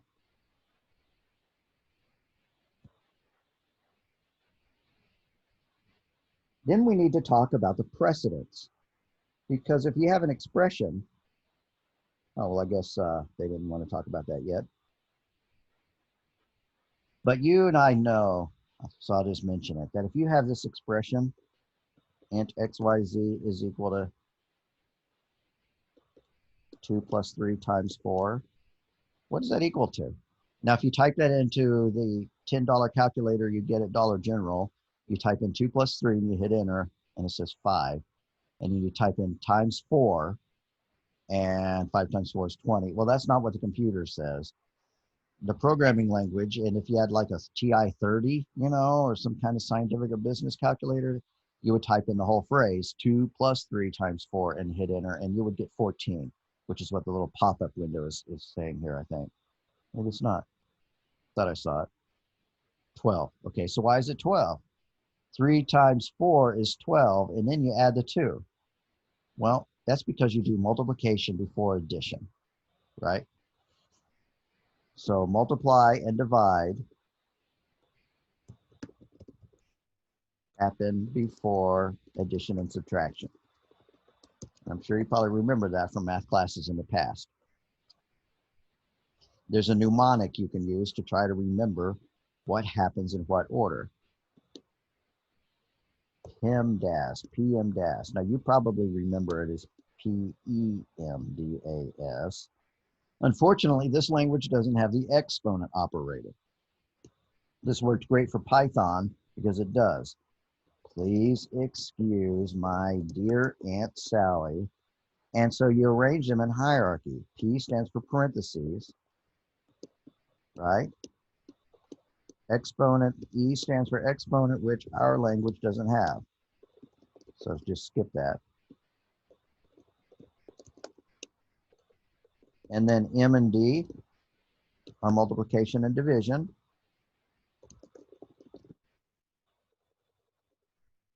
Also modulus, because modulus is just another form of division. And then addition and subtraction. Right? So that's the order in which expressions are evaluated. First, it checks to see what happens in parentheses. Well, why do you use parentheses? You use parentheses to force parts of it to be evaluated first.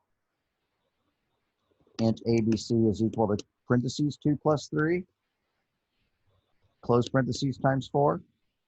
When it goes, okay, 2 plus 3 is 5, times 4 is 20, right?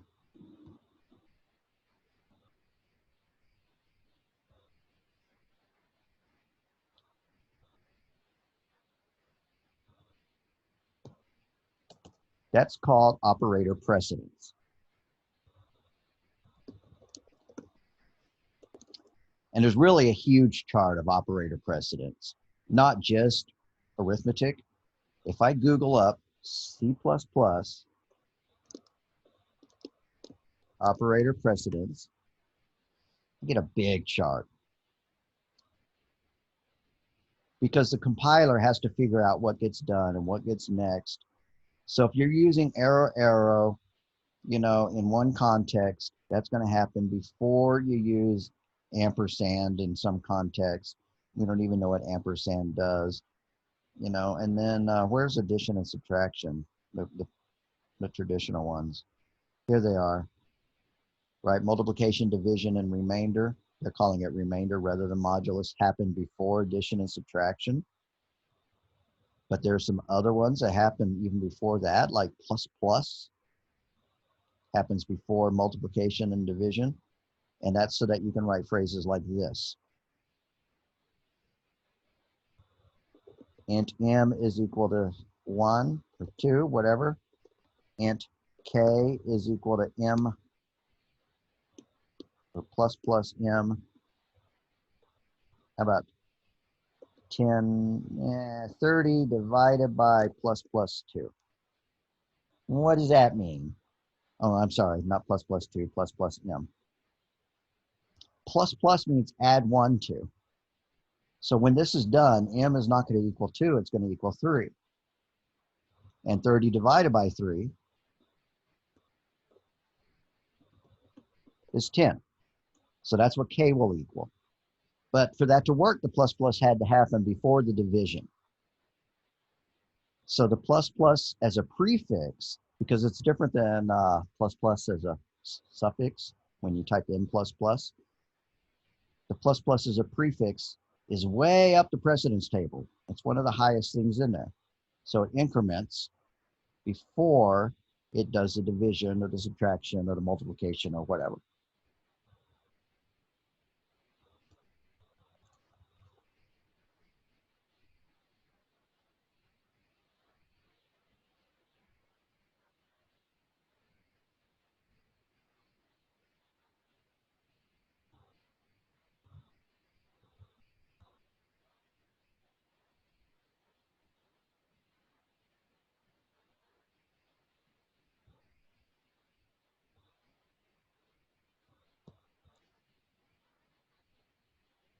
We've talked about modulus enough, except modulus requires integers. Some languages, I think Python, will let you use modulus on floating point numbers, which is a weird idea, right? But if you do 10 modulus 2.5, well, 10 is in fact evenly divisible by 2.5. So 10 modulus 2.5 would be 0. Not in this language, it'd be an error. Comments. We know what comments are. // a single line comment is // as soon as you use it, everything after it all the way to the end of the line is ignored by the computer. It's just for us to read. Used to document parts of the program. It's intended for the people reading the source, right? Only people care about comments, not the computer. You can use it to indicate the purpose of the program, to describe the use of the variables, to explain complex sections of code. Now, at a certain point, I may require you to put comments in your code. Right now, I'm kind of letting this slide. I'm not insisting you document all your variables and stuff like that, but I may in the future. If so, I will put it into the assignment. And multi-line comments. Multi-line comments, you begin with /**, and then you end it with, /**. So this is a multi-line comment. Or you can put it all on one line like that. That's how the C program language did it in the 70s, but they invented the /* in the 80s for C++. They invented // so that you didn't have to do that like that in the 80s.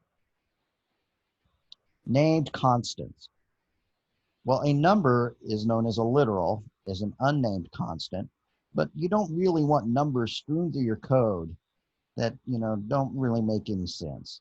Like if I do this,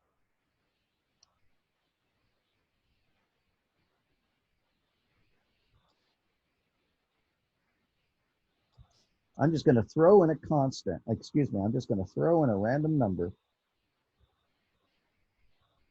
Not random, but a specific one.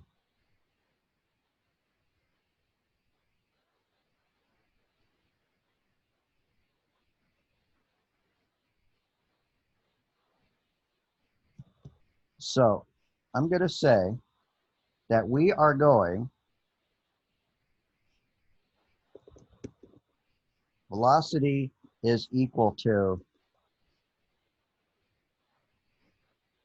1,000 feet per second, or miles per second. We're going 1,000 miles per second. Yeah, let's keep it feet per second. Okay, and then double x is equal to the velocity divided by 186, 282.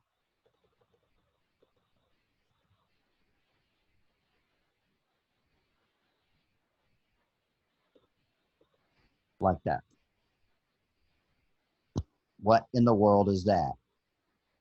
It's incomprehensible, right? You don't know whether the number is right or wrong. However, if I had done # define speed underscore of light, 186, 282, right?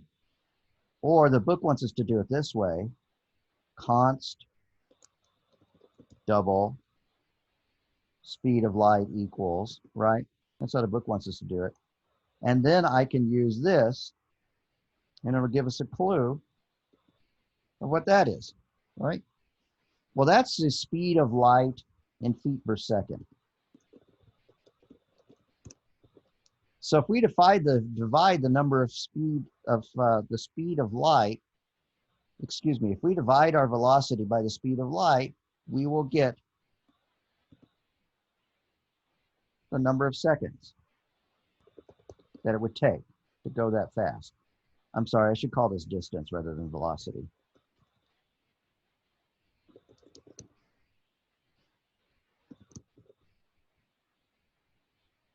So if this is a distance in the number of feet, and then we have a constant called speed of light, and we say x is equal to distance divided by speed of light, the result, x is the number of seconds it took for it to travel that far. Now 1,000 divided by the speed of light is a very small number, right? It's just because light is so fast. It takes, end quote, less and less than, x less and less than. I probably have already defined x as a variable. It might be complaining about that. I don't know. I could call it SEC, right?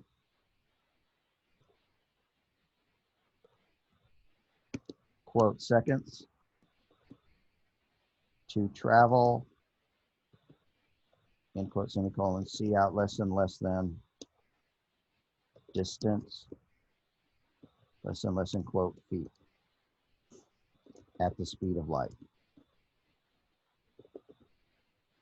Now, if you know your science, you know that nothing can equal the speed of light except for the speed of light, except possibly some subatomic particle called tachyons or something like that. But anyways, we're going to run and find out how long it takes a light particle, a photon, to travel 1,000 feet. And each time I try to run it, it's being closed, blocked by the toolbar. Yeah, get out of the way. All right, there we go. Right, and so it took 0.005 seconds to travel 1,000 feet. Well, how many feet is it from here to the sun? Right, distance to sun in feet.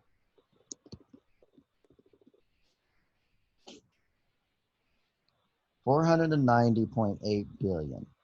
All right, so if our distance was 498, what was the next part? 490.8. So 498 followed by, well, a billion is 9 zeros, so that's 1, 2, 3, 4, 5, 6, 7, 8, 9. Or I could have used scientific notation, right? 490.8, 4.908 exponent. Oh, I'm going to leave it the way it was because I was sure that was right.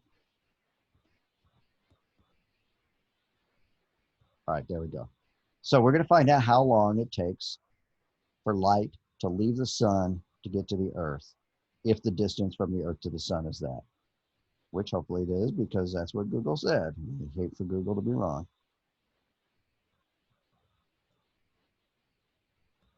All right, and so it took 2.63 e to the 6 seconds.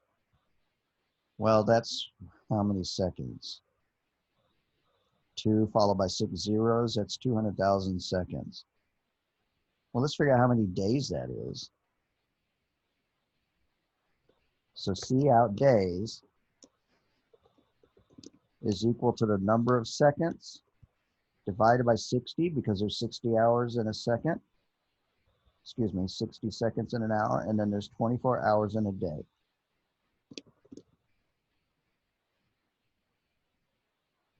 I guess I should have just calculated that, right? So double days is equal to the number of seconds divided by 60 divided by 24 to convert from seconds to hours and then from hours to days. And then I'm just going to copy this stuff and paste it. It takes that many days to travel that many feet at the speed of light. That doesn't sound right to me. Sounds like the calculation's wrong. It does not take 1,866 days to go to the speed of light. So something is drastically wrong. I don't know if my constants are wrong. I don't know what I've done wrong. I think that number's too large, but that's what it said.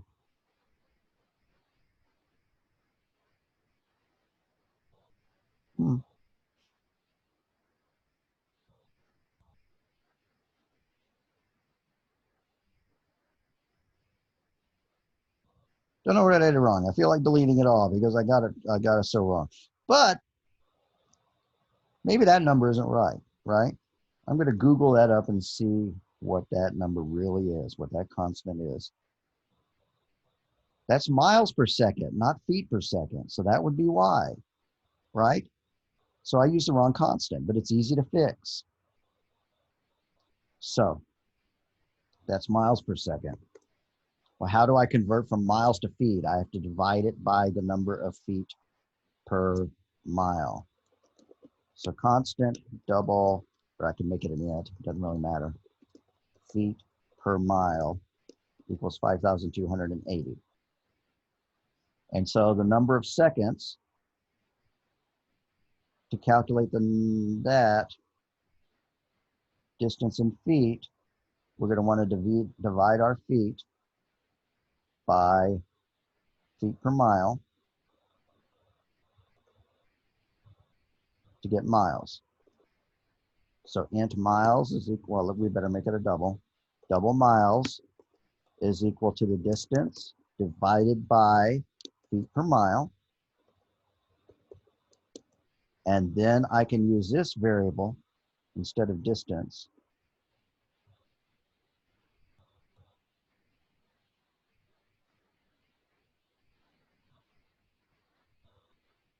And that would let me calculate the number of days. I think this is going to be better. Let's run it, see what we think.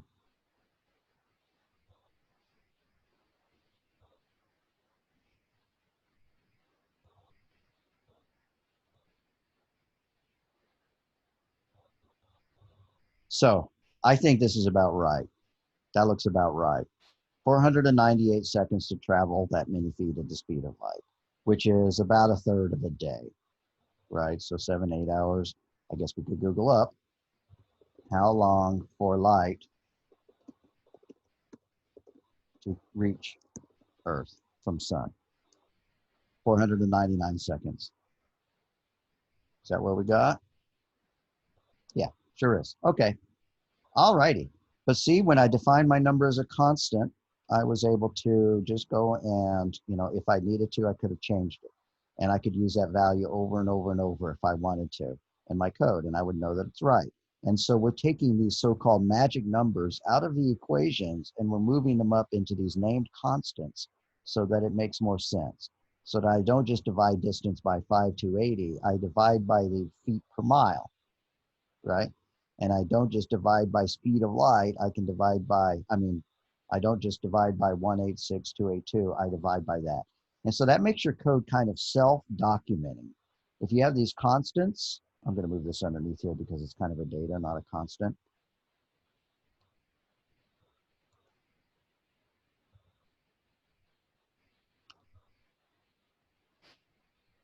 So that's our data, and then these are the calculations, right?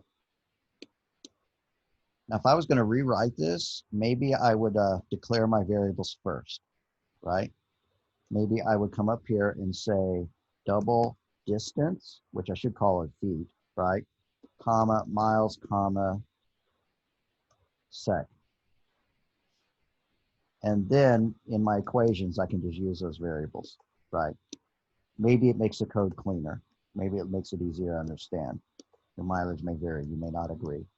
I like the way that looks, right? Now, if we were going to document what they were, we would want to say that distance was, in feet. And then we would want to note that sec stands for seconds because I chose a lousy variable name, right? And this is, of course, the distance in miles. And this is the distance in feet.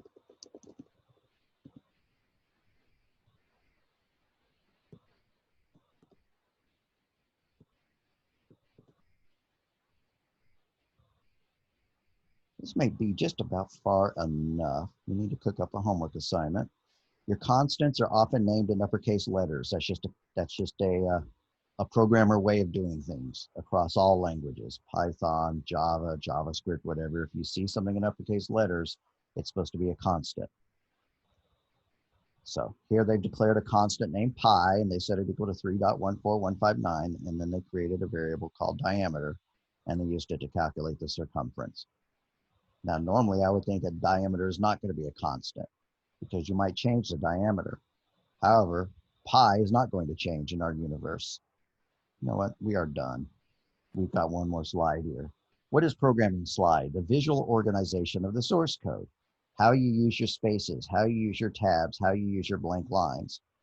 None of that stuff affects the syntax of the program. I could go and remove every space if I wanted to from my program, at least the ones that weren't in quotes, whatever. I could go in and take out all the character turns. This would be ridiculous, but I could, right? I could make a program that was, almost just one line long. Not quite, because the preprocessors, the pound defines, all have to be on their own line, but everything else could be on one line. We could have one line of code that was 70,000 characters long. That would be impossible to understand, so we would not do that. And so you try to arrange your code in ways that are easy to understand. And you see me do that. I try to break up my code to where, specific things that are demonstrating specific parts are separated by white space. And I kind of try to line up my comments just to make it easier to read. You don't have to go nuts doing that, but if it makes it easier to read and it doesn't take you too much time to hit the tab key a couple of times, then you might appreciate looking at it later, right? And you should always have stuff indented if it's part of an if block or a for loop, right? Make the indentation look good, because if your indentation looks lousy like this, right, and your code goes back and forth and stuff like that, it'll compile, unlike Python. It's just not easy to understand. And when you're copying and pasting code from one place in your code to the other, the indentations can get all messed up. It's worth taking the time to fix it. If your indentation is all messed up, you can come up here to Edit, Advanced, Format. Now, you might not like the format that it chooses for it. One of the things that it does when you do that is sometimes it'll move your braces from where you want. It didn't seem to this time, but right, sometimes the editor would do that and put that brace right there, but it's pretty easy to come back in and put it to where you want if that's the case. So if your code is getting hopelessly scrambled in terms of, sometimes there's 2 tabs and sometimes there's 1 and sometimes there's 0, then you can do that. I'm not sure it changed anything. I guess I could make some changes and then try it again, right? I'm going to come up here and do that. I'm going to try that. Expecting an identifier. I've got a goof now. Nope, it fixed itself as soon as I saved it. But what if that was tabbed over twice and that wasn't tabbed over at all? Now I'm going to highlight everything by hitting Control A. Control A highlights everything. It sent it down to the bottom of the code as well, just to show that it highlighted it. It might not do that on yours. And now I'm going to choose Edit, Advanced, Format Document or Format Selection. and it fixed the tabs on that. That can be really useful. One of your most common problems are just going to be fixing braces. Like if you leave a brace off, real easy to do. Then when you run it, it's going to give you errors, and the errors may not make any sense. When you go and look at your errors, well, at least it just says no matching token found. So it's telling us that there's no close brace. No matching token. Oh, well, that's easy to fix. I'm going to go and put a close brace. Well, there already is a close brace. There's a close brace there. That's not the real problem. The real problem is that there was a close brace missing somewhere else. Right now I've lost it. It was in an if statement, I think. No. Where did I put it? I guess I'll just hit undo and hope that it finds it. Right there, right? So those can be pernicious. Those can be hard to see. Fortunately, when your code is, you know, like that, it's easier to see. You have these little minus signs here to contract and expand parts of code. That can help you see the structure, and hopefully you can spot those braces pretty easily. There's a keystroke you can use to jump from a closed brace to an open brace.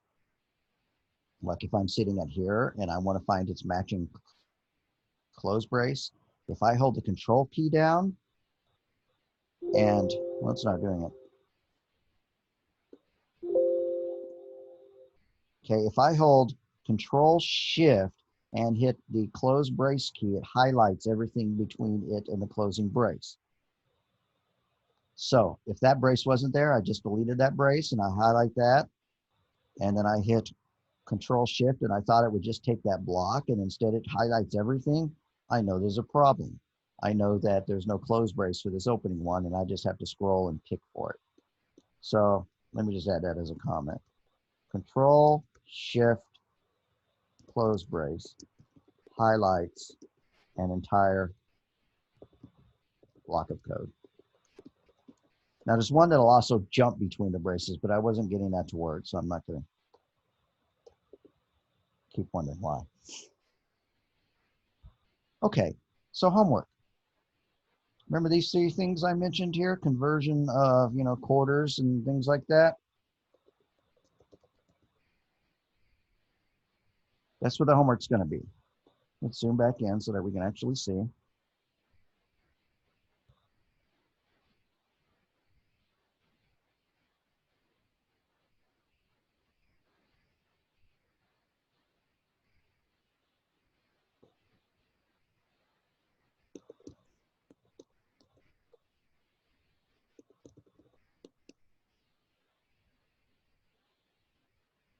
Write a program that works like this.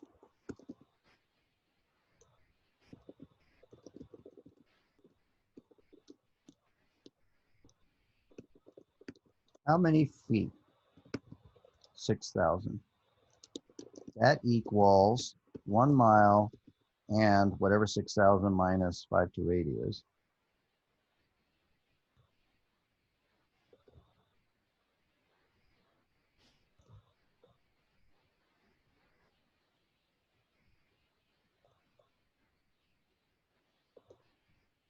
Oh, come on, my keyboard.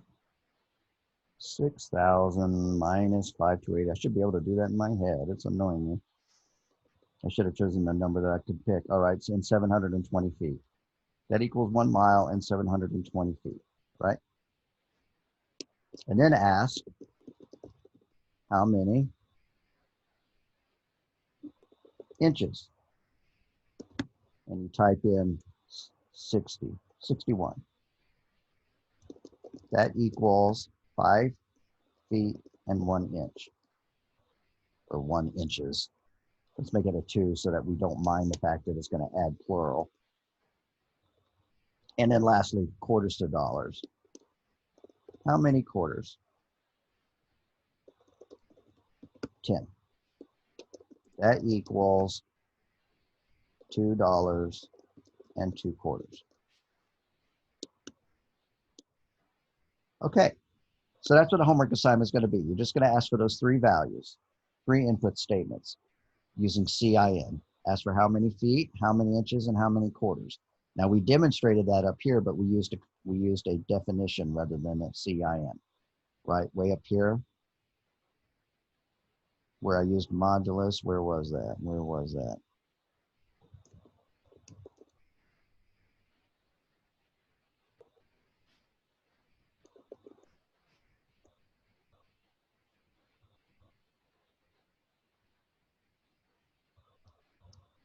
Well, now I'm not finding it. It's under description of modulus. Right here, right here, right? So we could define the number of ounces, and then we could ask them, see out, how many ounces do you have? Question mark. And then we could read that into the ounces variable. And we could calculate the pounds and the OZ.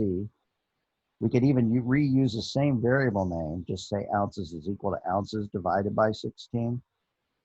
That way we don't have to create a brand new variable. So now we're ready to go. When we run it, it'll ask us how many ounces, or it won't because we have a syntax error.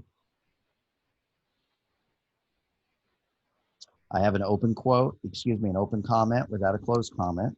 That was my mistake.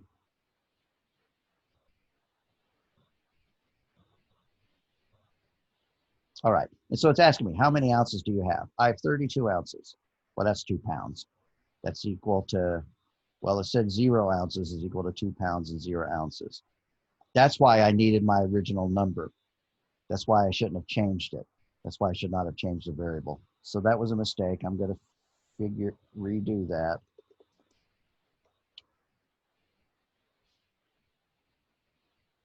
Maybe I should just change it to that quote, that is equal to, end quote, semicolon, that many pounds and that many ounces.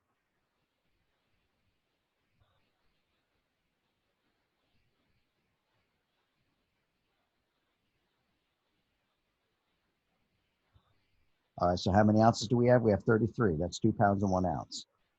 So that is equal to 2 pounds and 1 ounce. You could use an if statement to get rid of that S there, but you don't have to bother. So it's fine to leave it. All right, so this code right here, your homework is going to look like that, just about exactly, except it's going to have, 3 different variants. One for quarters and dollars, and one for inches to feet, and one for feet and miles. So let's put our hints.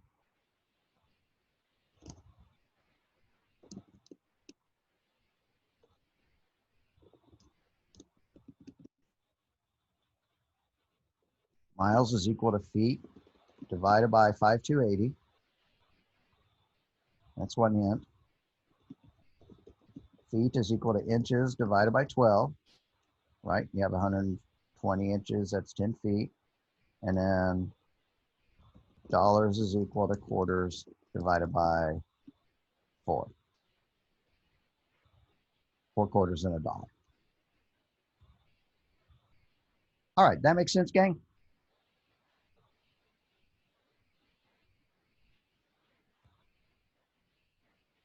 And I will add the comment,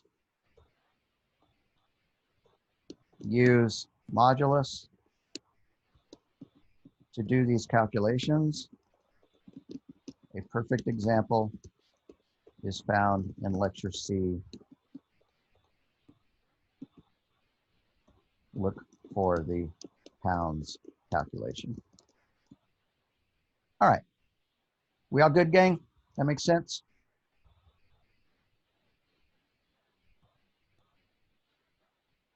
Yes, yes. I will upload the notes again. They're going to go into the Dropbox, and I can send you a copy of them right now.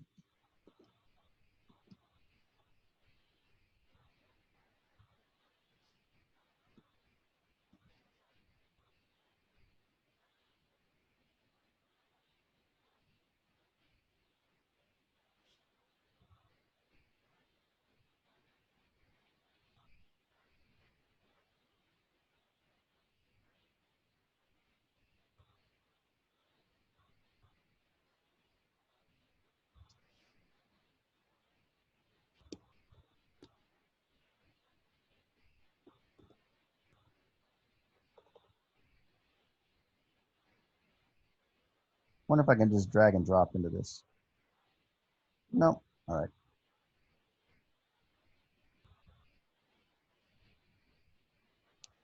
All right, so now Lecture C notes entire.txt has been sent in the chat window to everybody. So if you feel like running it or whatever. And I always do put the code inside the folder as well, but I know it's easier to deal with if you just have the txt file in front of you. All right, gang, if you have any questions over the homework, if you get stuck in the conversions and using modulus and stuff like that, just let me know. And I will see y'all on Wednesday.